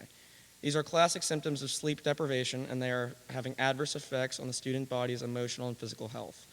Therefore, I urge a later start time and end time for the Lmsb high schools. That's all I got. Thank you very much. Thank you again to all of our students. And Ms. LaPera, can you begin to call other community members? Okay, I'm going to call the first, like 5 or 6, and then there's a line back here that they put up, like a tape line so that it doesn't interfere with taping. So it's Karen Dunleavy, Peg Warman, Renee Tobin, Catherine Ramaswamy, sorry if I said that wrong. Thank you. And Sarah Jaffe. Okay. I'm going to start with an apology because I thought I had 3 minutes. So I'm going to talk really fast. and what I don't get in, I will email to you all. Good evening. My name is Karen Dunleavy, and I'm the parent of a soon-to-be 17-year-old at Lower Merion High School. The first time I white-knuckled my way through speaking to the board, she was 11. It was 2014, and Dr. Judith Owens had given a talk in this very auditorium, and the American Academy of Pediatrics put out their recommendation for later school start times for teens. We had no issues with sleep in our house then, but I believed the science, and I knew that she and her peers would struggle with this when they got older. I spoke on 2 topics that night, start time and the need for more recess and physical activity, understanding that our school district has a vital role to play in the health and well-being of students. I'm happy to say that after a conversation with some very dedicated parents, the board and the administration improved the recess policy. I'm still waiting for the school start time to be later. I am also happy to be standing here tonight to thank the administration and school board for their willingness to tackle this important issue. I recently helped to launch a petition that called for a board of directors resolution to officially recognize the research on teen sleep and implement healthy secondary start times no later than the 2020 academic year. The recommendation tonight shows that this administration is on the right path towards these goals. The petition currently has more than 750 signatures, with more being added every day. You might be surprised by many of the comments. In addition to the expected middle school and high school parents with children who are suffering, there are elementary school parents who say they welcome the change since it will be advantageous for their kids someday. There are myriad community members wishing it had come in time for their kids now graduated. There are physicians and psychologists and coaches and teachers, even elementary school teachers, who recognize that this is the right thing to do for the health of our kids. A Virginia Beach official speaking on later school start times said, "Change is difficult. What is right is not always popular, and what is popular is not always right." I would like all of the people in this room to think about that statement and recognize that this may be a very difficult change, but one that we have faith that this board and administration can make happen to the benefit of all. No matter what your opinion right now, I'd advise both sides of this issue to consider the arguments of the other and put it all in the larger context of our children's health and well-being. Thank you. Thank you, Ms. Dunleavy. Hello, my name is Peg Warman. I'm from Ballackinwood. Thank you to the board for seriously considering the later start time. I am a concerned parent who has had 3 older children go through the high school and deal with the early start time process. I have a daughter currently in the 10th grade. I'm extremely concerned that this is happening to my younger daughter based on my past experiences. Our 2 oldest daughters were constantly sleep deprived, cranky, stressed, and had to make up for their lack of sleep from the week on their weekends. It was especially difficult for our oldest, who was a rower. At times, we were really concerned that she was going to collapse. But that is not the story of why I'm here. Our 3rd daughter was affected the worst. Right from the beginning, the lack of sleep had a negative effect on her. It threw her whole cycle off. She began to develop anxiety and had to go on medication. Even though she was a hip-hop dancer on the dance team, dancing up to 6 days a week, her body cycle was so thrown off she put on 40 pounds. She put on 40 pounds. Believe me, we tried everything to help her. She still ended up doing well in school, but at what cost? The reason I can tell you for certain that this was because of a lack of sleep is that as soon as she graduated, she got back on a normal schedule. She took off all of the weight, no freshman 10 for her, and she was able to come off her anxiety medication. She looks back on high school as a time with many friends, but with a haze of dread and of an exhaustion. I see this exhaustion as due to stress and my current 10th grader. One last note, my son who went to Friends Central, where start time was 8:30, experienced none of this lack of sleep problem and none of the other symptoms that our daughters faced. Please consider easing this burden from our children. Thank you so much. Thank you. Good evening. My name is Renee Tobin. I'm a Gladwin Elementary parent. I am also a professor of school psychology and counseling psychology and the chair of the Psychological Studies and Education Department at Temple University. So I have some expertise about child development that I'd like to share with the group, and also some personal experience being a parent of a child who was in a school district that started with an 8:45 school start time, and then a year later went back to a 7:45 time, and the effect that that had on the district that I was in before I moved to this district. I want to thank the folks who did the research. I understand how difficult it is to do good research, and you've been very thorough in making sure that you hear voices and respect both sides of the issue. Thank you all for listening to what we all have to say. I'm new to this community. I've only been here for just over 2 years. As I said, I lived in another state. Oh my gosh, I'm used to lecturing for 2.5 hours. No! So I'll say this.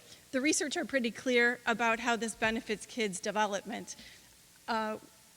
Change is hard. As a psychologist, I am well aware of how hard change is and how we can all coach each other through it.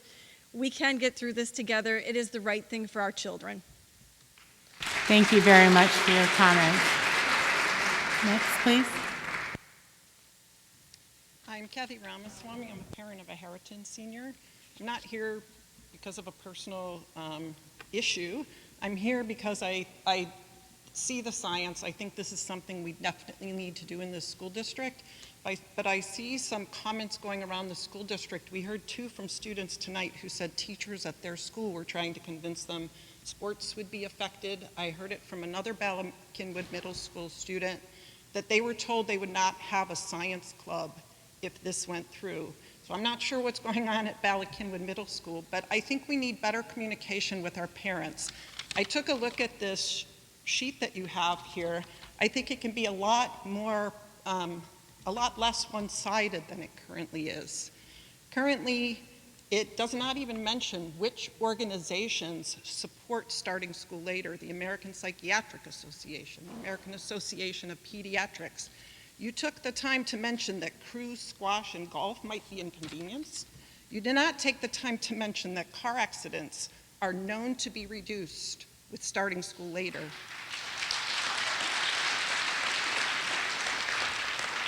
Anxiety, depression, substance abuse, suicide, concussions.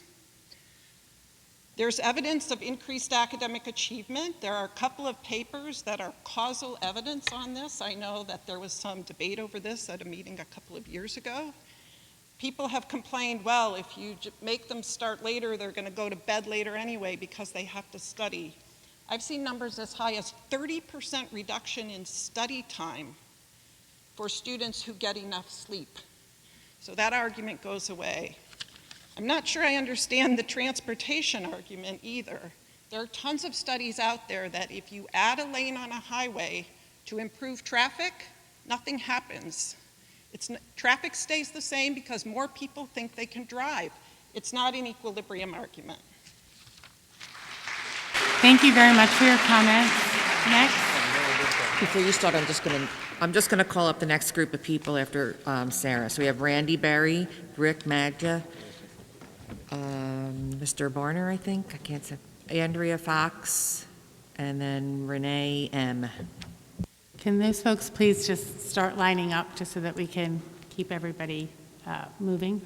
Please go ahead when you're ready. My name is Sarah Jaffe. I live in Marion Station. I'm a professor of developmental psychology at the University of Pennsylvania, and I study children's social and emotional development.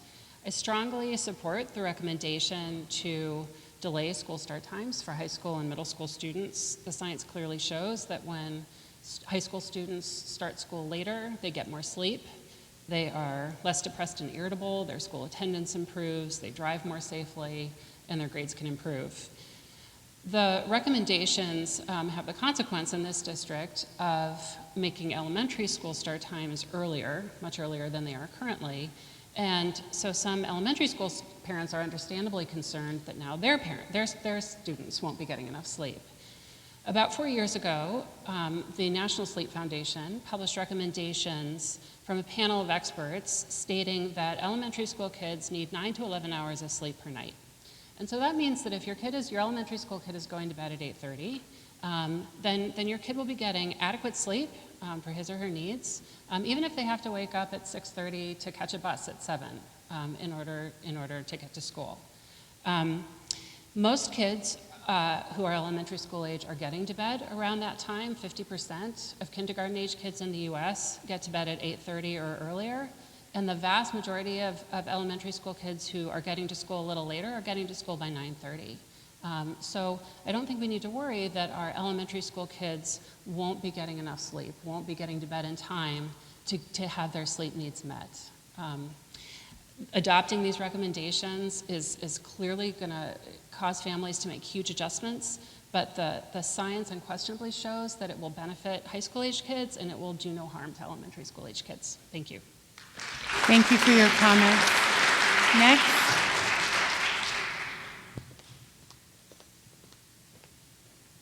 Hi, I'm Randy Berry. I have 2 children in the district, but I'm here to represent the Lower Merion crew team tonight.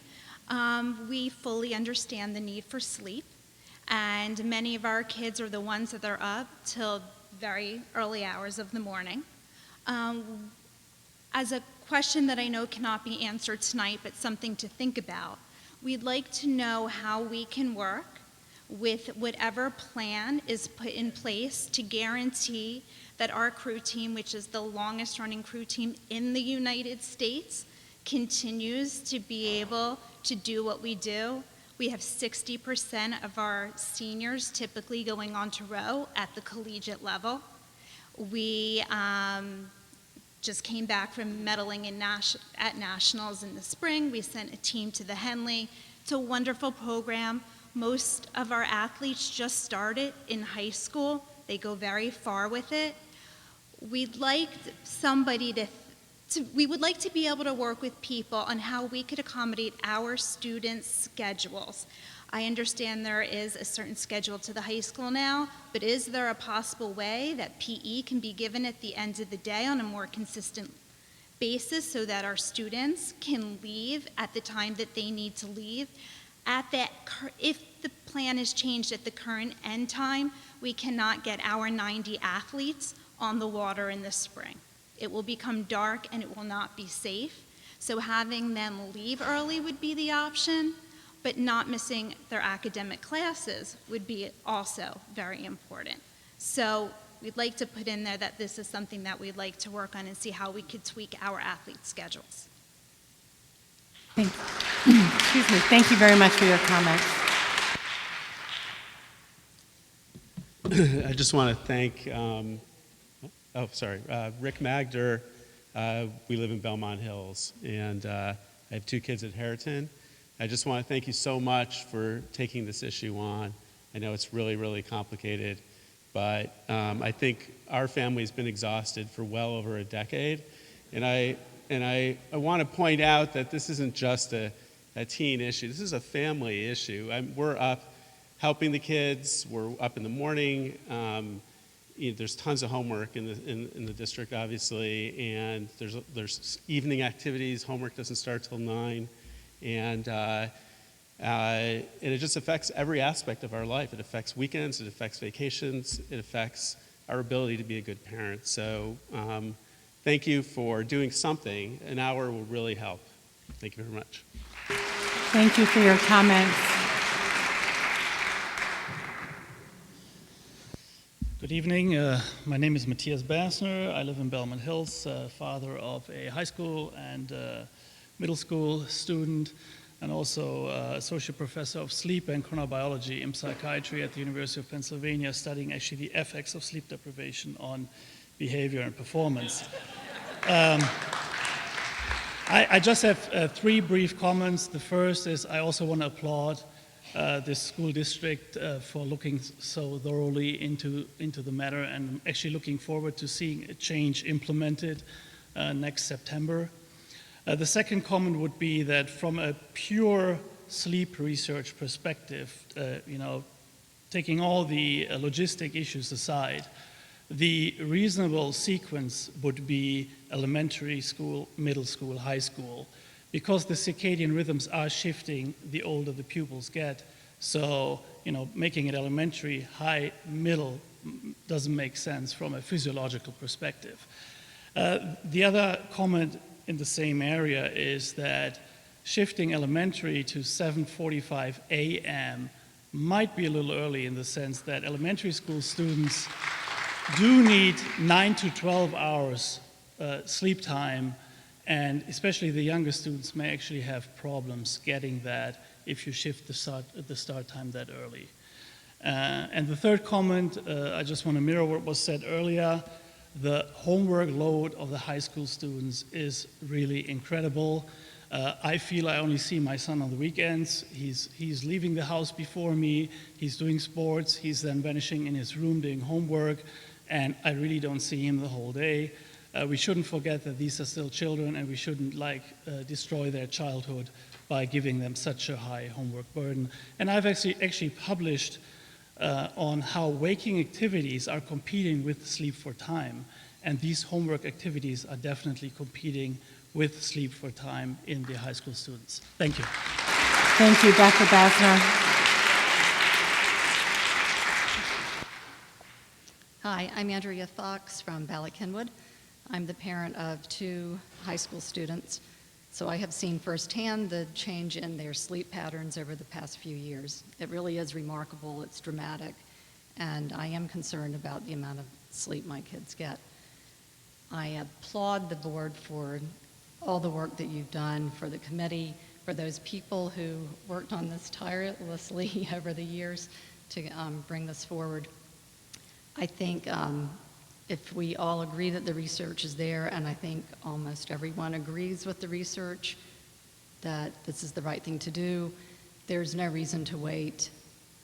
Obviously, we don't want to rush into anything, but I don't think we need to wait for the middle school, the 3rd middle school to open to make this happen, if it is at all possible. I recognize that the busing situation is challenging, but if it's the right thing to do for our students at any point, it's the right thing to do for them as soon as possible. Thank you. Thank you very much. Next speaker, please. Okay, I'm sorry, I'm gonna add a couple more people. Perry Hamilton, Karen Averill, I think, John Stein, Joel Johnson, Amanda Bueller, and Bruce Newman. Good evening. Thank you all for all the research that you've done. My name is Rima, and I'm from Ardmore. I do agree with having the high school level with a later start time. My question is, the American Academy of Pediatrics recommends elementary age students that they have ages 6 to 12 have 9 to 12 hours of sleep per night. Has any research been done on the effect that it will have on their core foundation if these students who need 12 hours of sleep and they're not getting it, how will it affect their foundation? And how will that in turn affect them as they get older into the middle school and through the high school if they don't have that core foundation that they need? Will they be missing out on anything? So that is my question. But I do agree that the high school level, with the research that they do need to start at a later time, maybe look into the push schedule more often, changing the start times. I don't know if that was that wasn't favorable, but maybe switching the middle school and elementary school times. But that's my question, and thank you again for all you did. Thank you for your comments.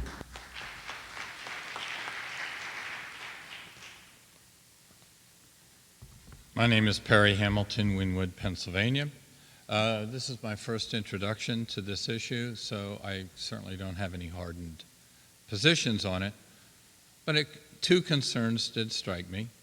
My first concern is educating our children to become viable in a worldwide competitive workforce. And the other concern I had is, with the later times, increased neighborhood intrusiveness into the neighborhood. And the point I make about that is there are still quite a few people in Lower Merion who are of the working class, that is, they work in competitive free enterprise, private sector business. And like maybe the athletes that you would see in a field of athletic endeavor, when the game or the match is over, they're spent. Well, that happens a lot to people who work in a competitive free enterprise private sector business. They come home at night, they're spent. They need their rest also. And I think there ought to be some concern for the neighborhoods as you go forward with this. Those are my two concerns. Thank you. Thank you. Next speaker.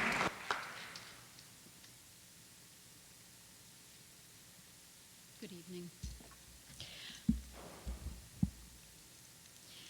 My name is Chris McGuire. I'm a psychologist. I have a child in Lower Merion School District. Sorry, excuse me, I'm sorry. Your name is? Chris I don't have you signed in. Did you sign in? Okay, you're going to need to sign in, and the next person is Karen Averill. Thanks. Who's next? Karen. Is Karen Averill here? No? Okay, then we have John Stein. John Stein. I live in Wynwood, Pennsylvania. I'm a psychiatrist and a parent, and have the pleasure of speaking after so many intelligent comments have been made that I need to say very little other than to echo what Mr. Fetterman said about this being a public health issue first and foremost, what Mr. Catania said about the fact that this process has clearly been very thorough and that we can trust the process, and what Mr. Salmonson said about the homework issue being an important one. That was also echoed by the speaker whose name I don't know, who's a chronobiologist. But thank you very much for your time and for your consideration of this important issue. I'm really hopeful that this recommendation will pass and be enacted quickly. Thank you. Thank you.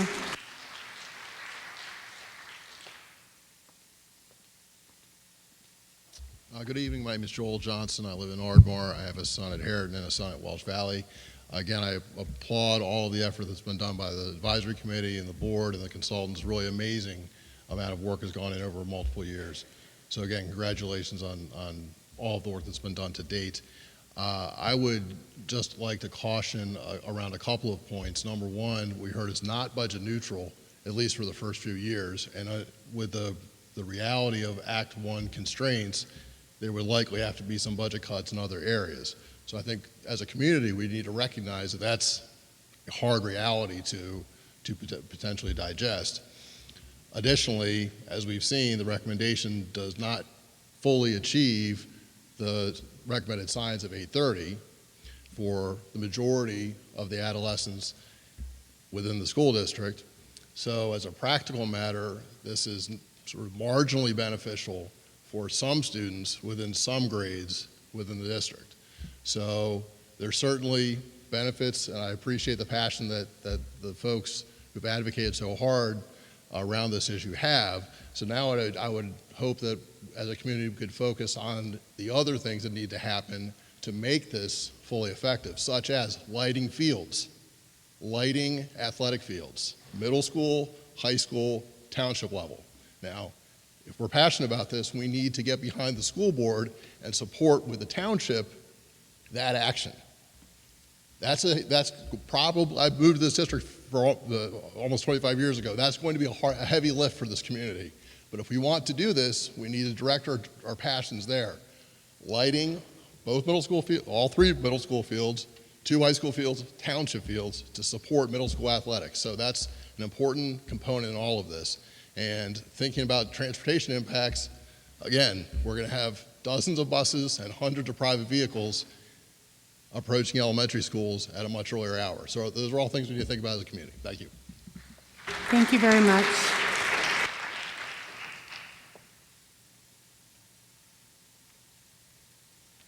Hello, my name's Amanda Baylor. I live in Wynwood, and I have 2 students at Heron. Appreciate all the work that's been involved in going into the planning of this recommendation. I was here in 2014 listening to Dr. Owen's presentation with no kids in high school. And I was really pleased to see the school district send that email last week with their recommendation. I had planned to come to this event anyway, and I was pleased to see them send that out in advance. But unfortunately, as I read the one-page recommendation, and somebody else addressed it earlier, I got the feeling that the district might be trying to sabotage the plan from the start. Every bullet point included on the one-pager to purportedly support the change raises questions and possible cost and safety concerns with no supporting evidence on either side of the claimed risk. And I get the feeling that it was a calculated move to raise the ire of elementary families over legitimate concerns about cost of care with an earlier start, so that the district or the school board can then say there wasn't sufficient interest by the parents and the community, the public support wasn't there, and you can table it. I hope I'm wrong. I sincerely hope I'm wrong, because I do believe this is something that's coming. The entire state of California is starting late start time. But the way you presented it to the public really got people concerned, and it didn't address any of the positives that are truly there. Thanks. Thank you for your comments. Hi, my name's Bruce Newman. I'm a parent of a sophomore at Harriton High School and a recent graduate of Harriton High School. I certainly want to thank you for all the effort of the staff, the consultants, and the board members. And it was helpful to understand how diligent the presentation and effort has been. And thanks to some of the parents like Lisa Prosnett, who chases me often about these things, for the hard work they've been doing. I support the proposal, and more importantly, the urgency of the fall 2020 implementation. It has been 5 years, and we have graduated more than 3,000 students over that time frame we've discussed tonight. This remains as urgent now as it was at the beginning of the time frame. At the same time, the benefits of the changes as described by the American Association of Pediatrics is now supplemented by an ever-growing body of scientific work in support of later start times. Change is hard, but to move forward, all forward, changes have to be made and hard decisions have to be taken for the benefit of the students. There has been extensive discussion of the numerous constituencies who are impacted by this proposed change, described here as risks. Any change is likely to advantage some while inconveniencing or disenfranchising others. But the one constituency that matters most is the students themselves. We have graduated more than 3,000 students while this has been in discussion. The mission statement says that Lower Merion School District strives to ensure that all students achieve their highest level of critical thinking and creativity. While I understand it's impractical to ignore the needs and wants of the numerous stakeholders with a vested interest in this outcome, the first stakeholder, in fact the only one mentioned in the mission statement, is the students themselves. The science on this matter as it's related to their well-being, health, and achievement has been well described and settled. More than 2,400 high school students do not have the benefit this year of what we have known for 5 years. Change may be hard, but this choice to get this done this year should not be that hard. Thank you for your comment. Next. Idira, sorry I don't have your last name. Anna Levitt, Angela Alevi, Maria Antonio, Tracy Medeiros, Heather Bracken.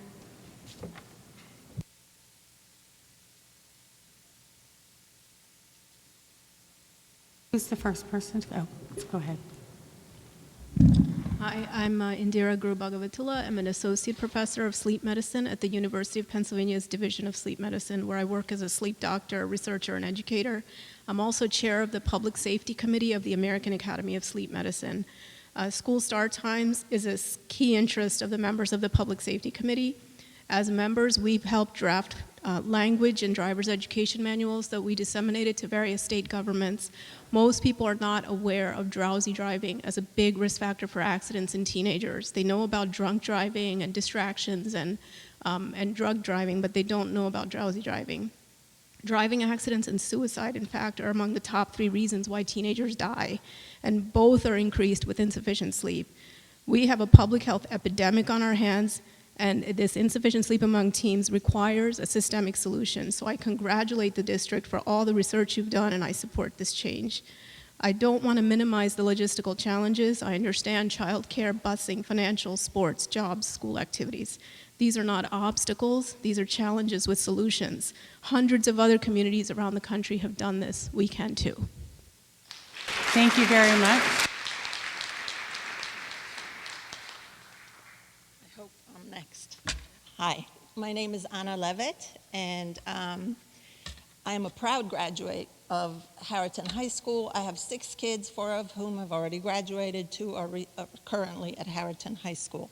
I'm here tonight to add my voice to the many who believe that it is time for Lower Merion to follow the necessary trend when it comes to changing the start time of our schools for the sake of our students. I support this change despite the fact that it is likely that my own 2 children, currently in high school, will not benefit from it.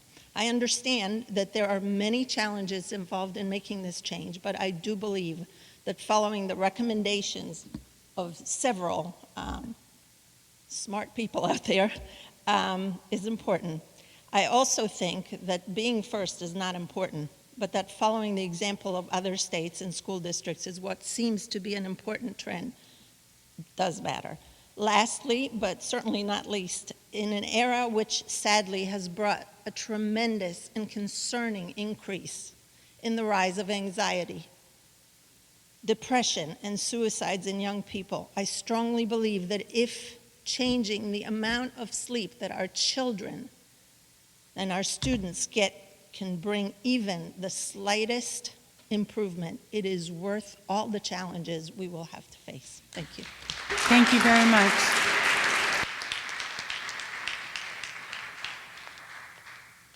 Hello, everyone. Thanks for staying so late. Thank you for all the hard work you did. My name is Maria Antonio. I might be on the list, but in the wrong order. I'm also a Penn sleep physician, and many of our colleagues have already spoken to you, and we've said everything I wanted to say. So I'm going to just paraphrase. I'm Canadian, but I'm going to paraphrase your president, JFK, who said, "We don't do it because it's easy. We do it because it's hard." This is not an easy change. It is an imperative change, however. It affects our children's health, their lives. It affects their parents' lives, too, who are also getting up and losing their own sleep. One of the most important things we can do for our children is to teach by example. This is an extremely important message. They have to understand that sleep is important for them. It is important for them now. It is important for them when I see them as adults and they come and they don't understand why they're tired and they think 6 hours of sleep a night is normal. It is not. It is not normal as an adult. It is cruel to have a teenager sleep that little. And I'm also going to add to what everybody said, which is, yes, homework burden needs to come down. That will help with anxiety as well. And to please urge the board not to delay another year. It's been 5 or 6 years you've been debating it. The medical evidence is not black and white. It is clear as day. We don't need another year. You need to please find a solution by next year so that at least one of my 2 Harriton High School students can benefit. And maybe the third will have all 4 of his years sleeping well. Thank you very much. Thank you for your comments. Good evening. My name is Angela Alibi from Gladwin. I am a practicing primary care pediatrician in both Lower Merion and Center City, Philadelphia, and the mother of 3 boys in the public school district, one of whom is currently in elementary school. I applaud you all for tackling this difficult issue. It is much appreciated by the medical community, and thanks to the advisory committee for all of their hard work in bringing this information forward. I am not going to echo the other medical professionals who have come before, and that this, the medical evidence is clear. I'm just going to ask you to remember, as a few people have articulated, Mr. Fetterman very nicely, this is a public health issue. This is a medical issue that your children are facing. And we have the opportunity to at least begin, not fix completely, but to begin to remedy this situation. It is going to be a challenge to make this change. There are many stakeholders, as it's been discussed, but I think I try to remember in my own mind as I think about what time my 4th grader now is going to be getting up. There's one group of people in this world that we have made many, many sacrifices for, and that's our children. So at least please consider that if we do have to make sacrifices, we're all going to have to do this as a community. This is the group you want to make those sacrifices for. Thank you. Thank you very much. Next speaker, please. Hi, Tracy Medeiros. I'm a parent of 3 children of the elementary school and younger age. And I think that if sleep times are affected by the current schedules, and if high schoolers and middle schoolers need more sleep, we need to find a way to do that that does not detriment the elementary school students. A 7:45 start time for elementary school students is not feasible. A 7:45 elementary school start time means that these children will be at the bus at 7 o'clock when it is dark. To be at the bus by 7 o'clock, you need to be up by at least 6:30, 6:15 possibly. And elementary school students are not students that are self-sufficient and can do these things on their own. They're not students that can be rushed throughout the morning. They're not students that can compromise their time in the morning with their family and their parents. They're kids that need their time with their family to start the day fresh, to have that special time when they want to spend time with their family and need their family to get them set up for life. So if they don't have this time with their family supporting them in the morning prior to elementary school, the anxiety, the depression, the stress is all going to come earlier because we're stressing our elementary school students to get out the door quickly and not have any time in the morning to start fresh and have breakfast and start the day.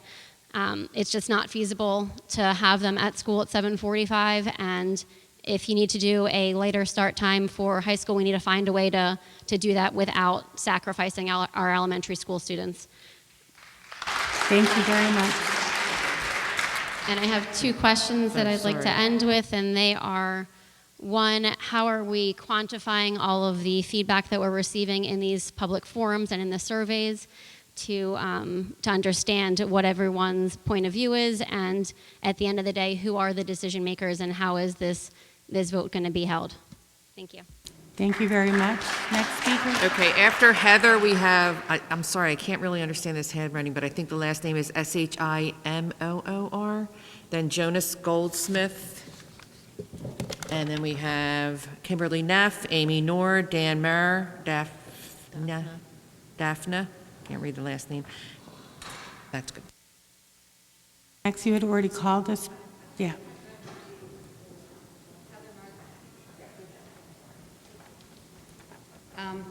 So thank you so much. I've been part of this process for the full 5 years, and I'm very excited to see this level of attention to it.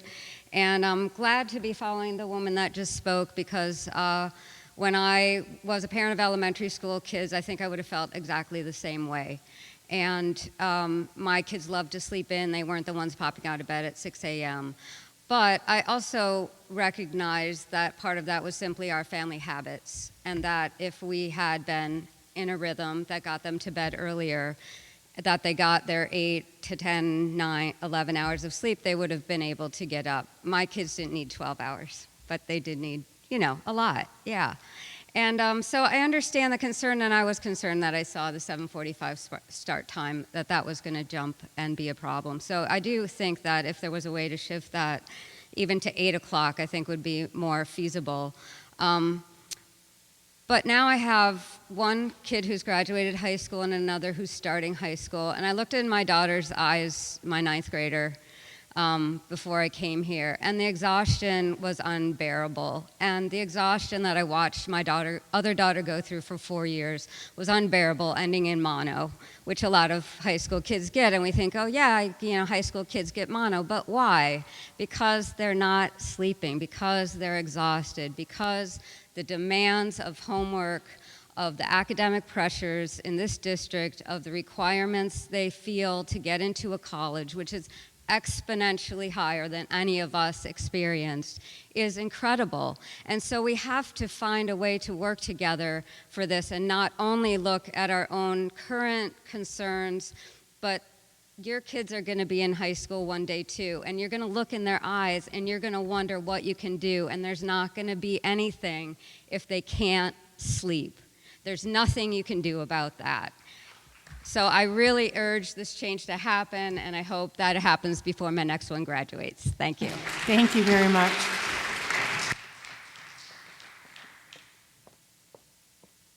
My name is Gauri, and I'm from Penwyn in Wynwood. So I have a elementary school kid and a little one who's going to start elementary next year. One of the biggest challenges that we have faced, and what I have been hearing, is there has been no research or not enough emphasis on what's going to be the impact of this whole shift onto the elementary kids. These are sadly the most fragile, and they're just starting out school. We can't afford to be sending them to school at 7:45 and then having to listen to a barrage of complaints because the kids weren't paying attention, or they were distracted, or all of these things. These things happen. I have personally seen the difference that my child has had when she was in a very difficult situation due to daycare and extended work schedules that I had, and the shift that when she made to elementary school, she got a lot more sleep, and she is now a piece of cake rather than what she used to be, always sick, always coughing, eyes were swollen through and through. I don't want to see that happen to the elementary age kids. And I am in support that the high school kids do need more sleep. They are equally fragile. So I think we need to come together as a community and make a decision that's best for all children that are involved, not just this. Thank you for your comments.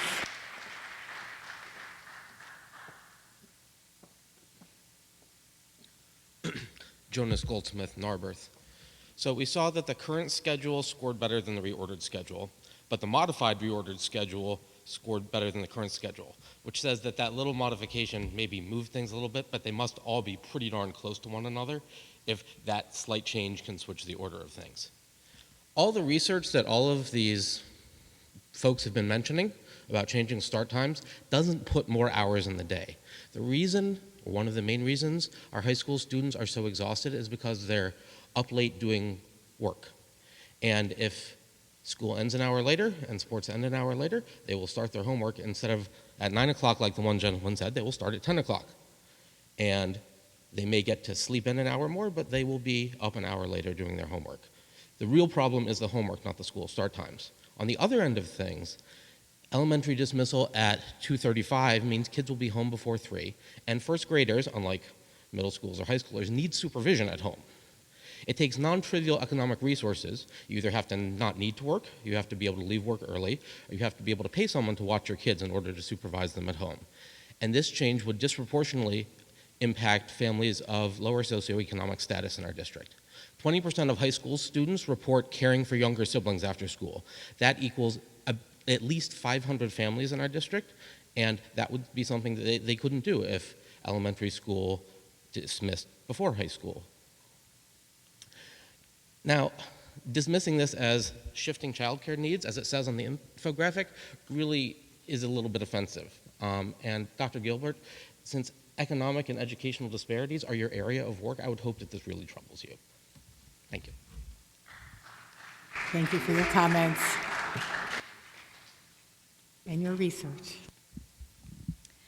Hello, I'm Kimberly Neff. I have a first grader at Belmont Hills, and I have a son who's in pre-K. He'll be in the district next year. I'm also on the HSA board at Belmont Hills. There was a report released by the state of Pennsylvania in October of this year called Sleep Deprivation in Adolescents, the Case for Delaying School Start Times. This report is somewhere around 90 pages long and includes 2 pages to talk about the impacts of elementary school students. These 2 pages definitively say there is not enough research available, and the research that is available is inconclusive. It goes on to say that the impact on elementary school students has been found to increase absenteeism and tardyism. To me, the impact on elementary school students is not being fully prioritized or considered, and these are the students the most vulnerable who cannot speak for themselves. If this population requires 9 to 12 hours of sleep, many may not get home from aftercare with a working parent until 5:30 or 6 p.m. If you need to wake up at 6 a.m. for a 7 a.m. bus, what time is bedtime? 6 p.m. If you need 12 hours, it's 6 p.m. Please let the speaker speak. Thank you. Go ahead. For a kindergartner or any elementary school student who needs 12 hours, and you go to bed at 6 p.m., what does that do to family life?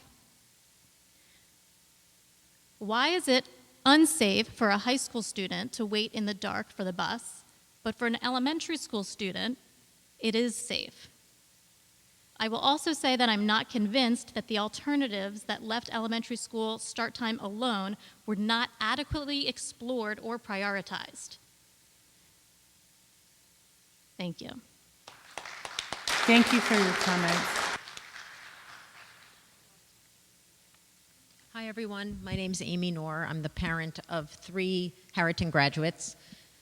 I want to thank the board and administration for pursuing this for the last 6 years.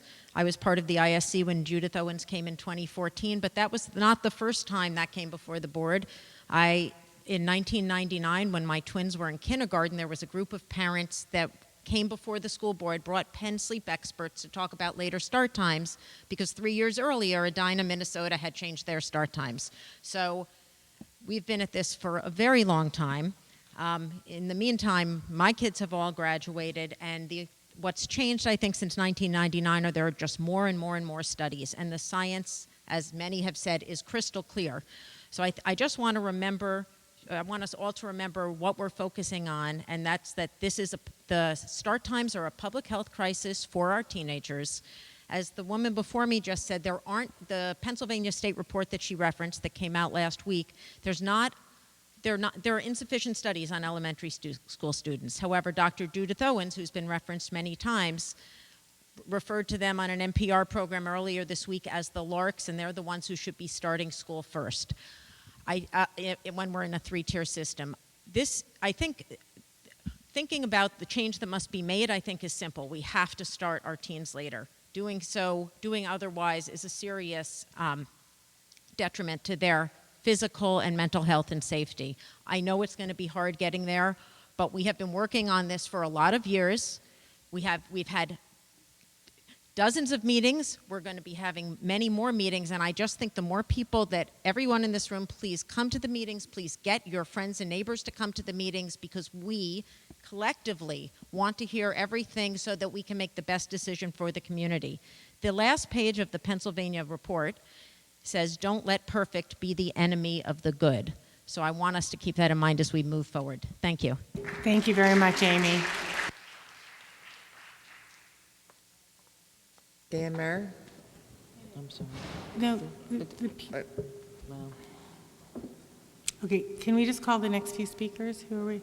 Dan Mayer, Daphne I think it's Mr. or Miss Barsade, Lisa Gottesman, Mary Schwingen. Okay.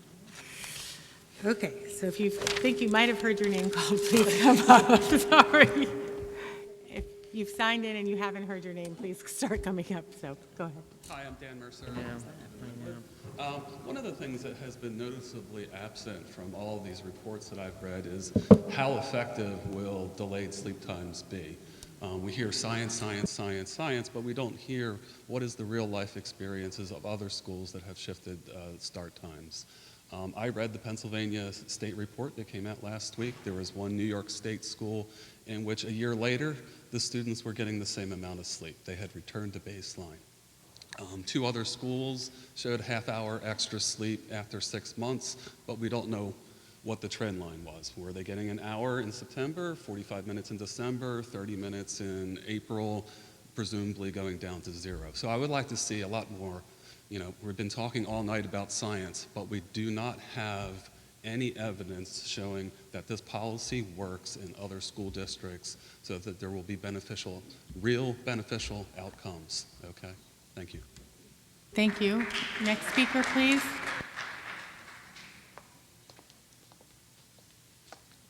Hi, my name is Daphna Ufer. I'm a mom of 5 children in the district. 2 of them graduated Lower Merion High School. I have a daughter in junior year here. I have a daughter in 8th grade and a son in 4th grade.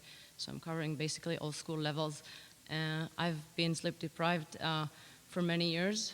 On my second job, I'm also a pediatrician and a sleep specialist. I work at the University of Pennsylvania, and I see patients who are sleep deprived every day. I see teenagers, I see kids, and I see adults coming to me who are complaining of daytime sleepiness, sleepiness when driving, and I have to echo all the other research that was done already. So I do support that effort, and I thank you for all the efforts that you do. I think that this change needs to happen, and sooner the better. I do have a small concern about the elementary school start time, as I have to agree that elementary school kids do need more sleep than teenagers. And unfortunately, in my household, because I do have older kids and younger kids, my son does not go to sleep at 8:30. He doesn't go to sleep at 9. Maybe if I push it, 9:30. He doesn't wake up on his own in the morning, so I do need to wake him up. I do think that I do have a little suggestion about the buses. Most elementary school kids are coming from very near the elementary school, so I do think that if you look into it, and I don't know if you have, the buses probably for the elementary school don't need as much time as the buses to middle schools and high schools, because they do need to travel further, and therefore maybe they need only half hour. 8 o'clock start time might be feasible for elementary school, with only 30 minutes difference between elementary school busing and then high school and middle school. So that might help push them a little bit. Again, thank you everybody for your effort, and I hope to see this coming next year. Thank you for your comments.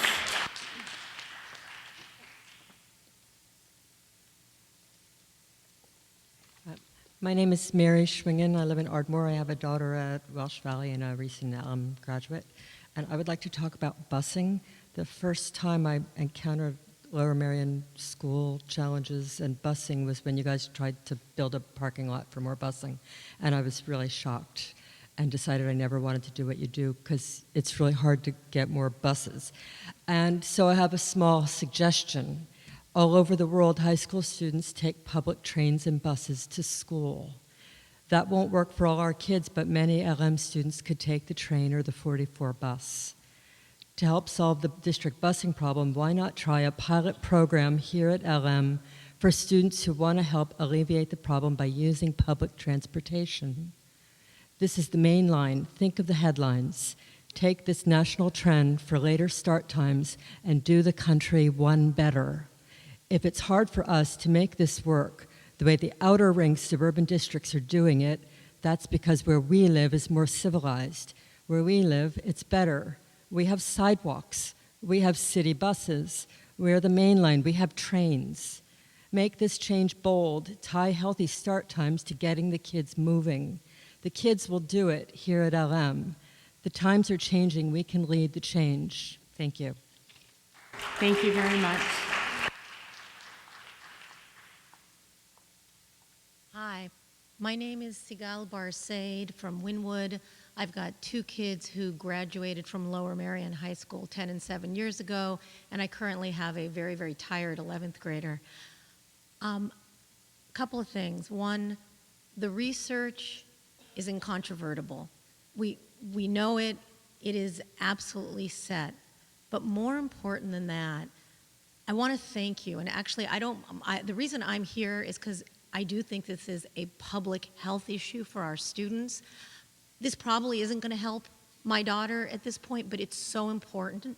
And the reason I'm really here, and the reason I don't mind talking at the very latest, is I'm actually really here to talk to you, because I'm also one of these Penn professors. Although I'm not one in medicine, I'm one at the Wharton School, and I study organizational behavior and I study organizational change. And you, as a board, are in a really difficult position because you have done an amazingly careful process. You have done a really fabulous job with it, but I can tell you, you're not going to be popular. And you are not. We never are. Right, you know that. I know. But there are going to be, if you try to do this in a way that hopefully you can eat in town, but if you do this in a way that really tries to make it work for everybody, it's not going to happen. And so the question is to come to your terms about what do you think is best overall, to try to sell it in the best way possible. You do have a problem right now with the elementary school parents that I really think you need to work on. And I don't know, I like the last idea, but I know nothing about busing. And so I do think that's something I worry about, but I really thank you. And I can just hope that you'll have the courage to do this, and so that in 5 years from now or 10 years from now, kids who have light in their eyes will say, can you imagine that people went to school that early and it's your board who changed it? I hope you do. Thank you. Thank you for your comments. Next. Hi, my name is Lisa Kolish-Gottesman. I have 2 children, one at Lower Merion High School and one at Balcadoo Middle School, and I really applaud the last person. It was very interesting. And I really want to thank, there have been so many people involved with this for so many years on the board, staff, parents, advisory committees, et cetera. Amazing work.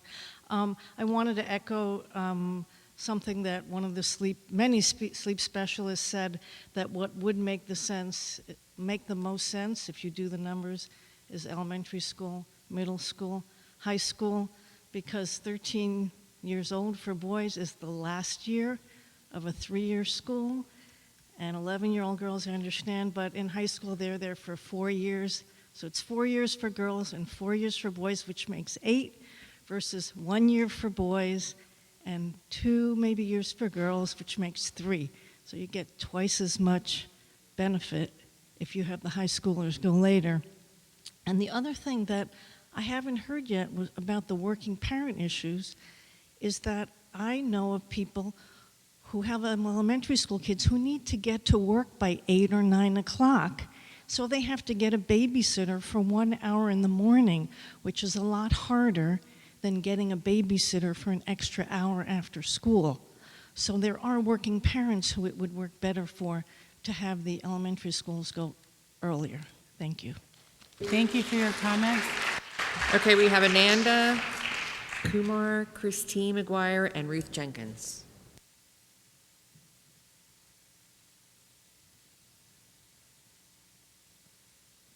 Thank you, ladies and gentlemen. I really want to applaud all the people who had put effort on this one. We all know that we want our kids to be healthy, happy, and energetic. So if we don't give them the rest and the sleep they need, it is going to affect their performance in whatever they do, whether it's sports or education, whatever it may be. I am a bit concerned that is the solution that you are actually proposing, it seems to be kind of like limited for the actual problem, because we are only looking at the schedule and the time, not in terms of what is making them stay up late, as many people emphasize on homework.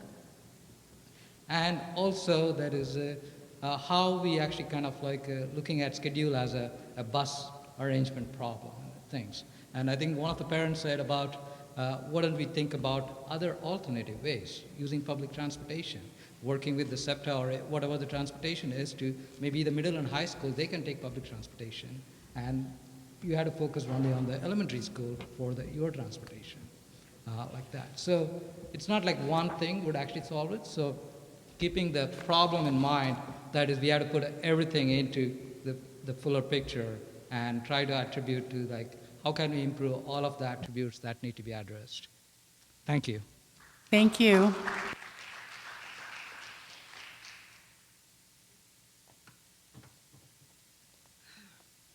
Ruth Jenkins from Wynwood. I'd like to thank Dr. Paul, as usual. I told her I'm her #1 fan.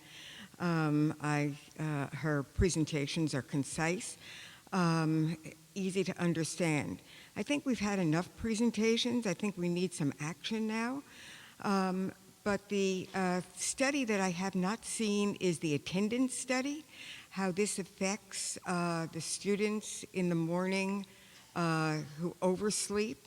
I left for work before my high school students got up, and many times they missed the bus and they didn't go to school or they missed first period. And I think that the attendance study really needs to be done to see where this where this is affected.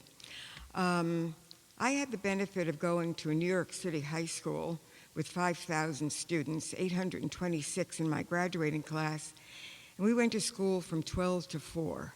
How ideal was that? Wonderful. Thank you. Thank you, Ms. Jenkins.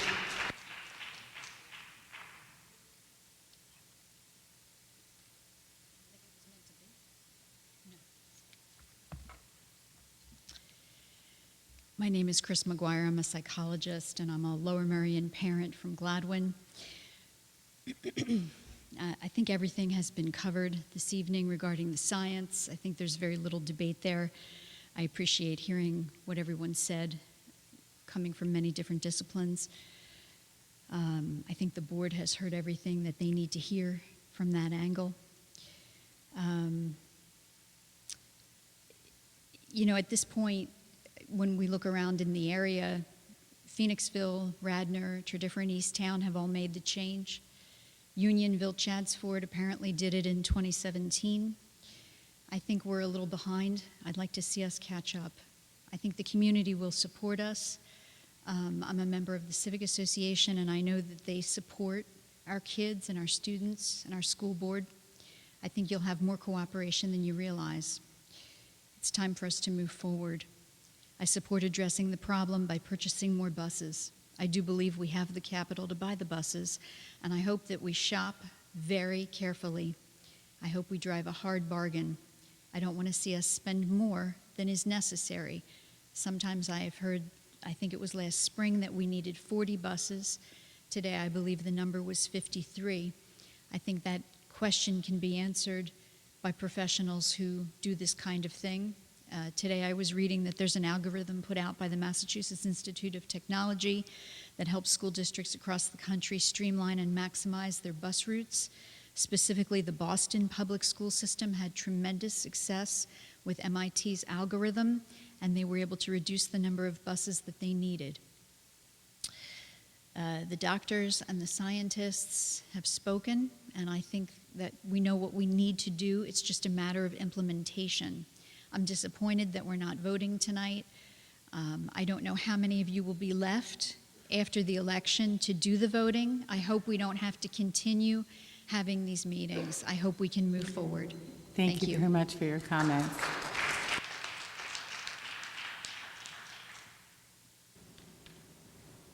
Would you like to say something? Yeah, I didn't know if I just wanted to Yeah, make sure we're we were done. done. Just a couple of words. We heard the homework discussed, and this is an active investigation that we're taking a look at to make sure that students really understand the purpose for the homework and that there's support for the homework. I would, we've got a very academically driven community where students are taking lots and lots of AP courses.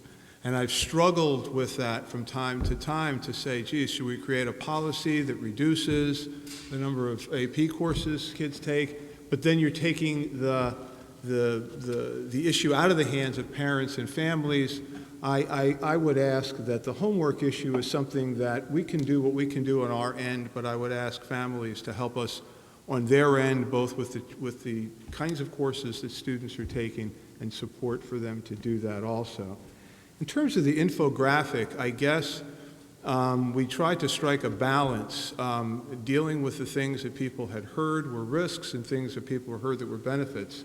So I've heard people say that there was too many negative risks on the infographic, and I've also had people come to me and say, well, it looks like you gussied it up so much you've already made the decision. So I guess folks are seeing in it what they want. In terms of the next several months, I do think it's appropriate that we get community input, that we have people who have all kinds of positive things to say about the schedule, but people who have all kinds of questions get an opportunity. This is not really the best situation for that, but that they can share that information back and forth. So many times we hear things that, wow, I didn't think of that. That was an issue, but that's an issue we can solve. So if we don't hear it, we can't work on solving it. We're going to work to put together all of the questions that were asked this evening and work on our frequently asked questions. I heard the districts have made a change. If this schedule goes through, we'll in fact be the only district that I know of with a 3-tier busing system that actually followed the researchers. The others have been approximations. 8 o'clock, one district went from 7:15 to 7:50. So I would argue that we're better off than they are to begin with. In terms of the transportation, I know that that's a sticking part for folks, but it's not just the cost, I would emphasize. We actually need the bus drivers to drive the buses. And in an area now where we've got almost full employment in the country, it's difficult to find folks in that particular niche. And we're going to have to work at it, but that is not something that we can just smile over. So just some quick notes. Thank you, Mr. Copeland, and I'd like to take the opportunity to thank you and the administration for your leadership on this issue. I'd like to thank the members of the advisory committee, all the parents and teachers and students, as well as I'm missing people, community members who were on. It's getting late. I'm getting tired. On the committee, they did an unbelievable amount of work. I'd also like to thank the ISC and the community leaders who have done a lot of work on this issue since 2014, and now I'm hearing 1999, Amy, so that's a very long time to be doing this work.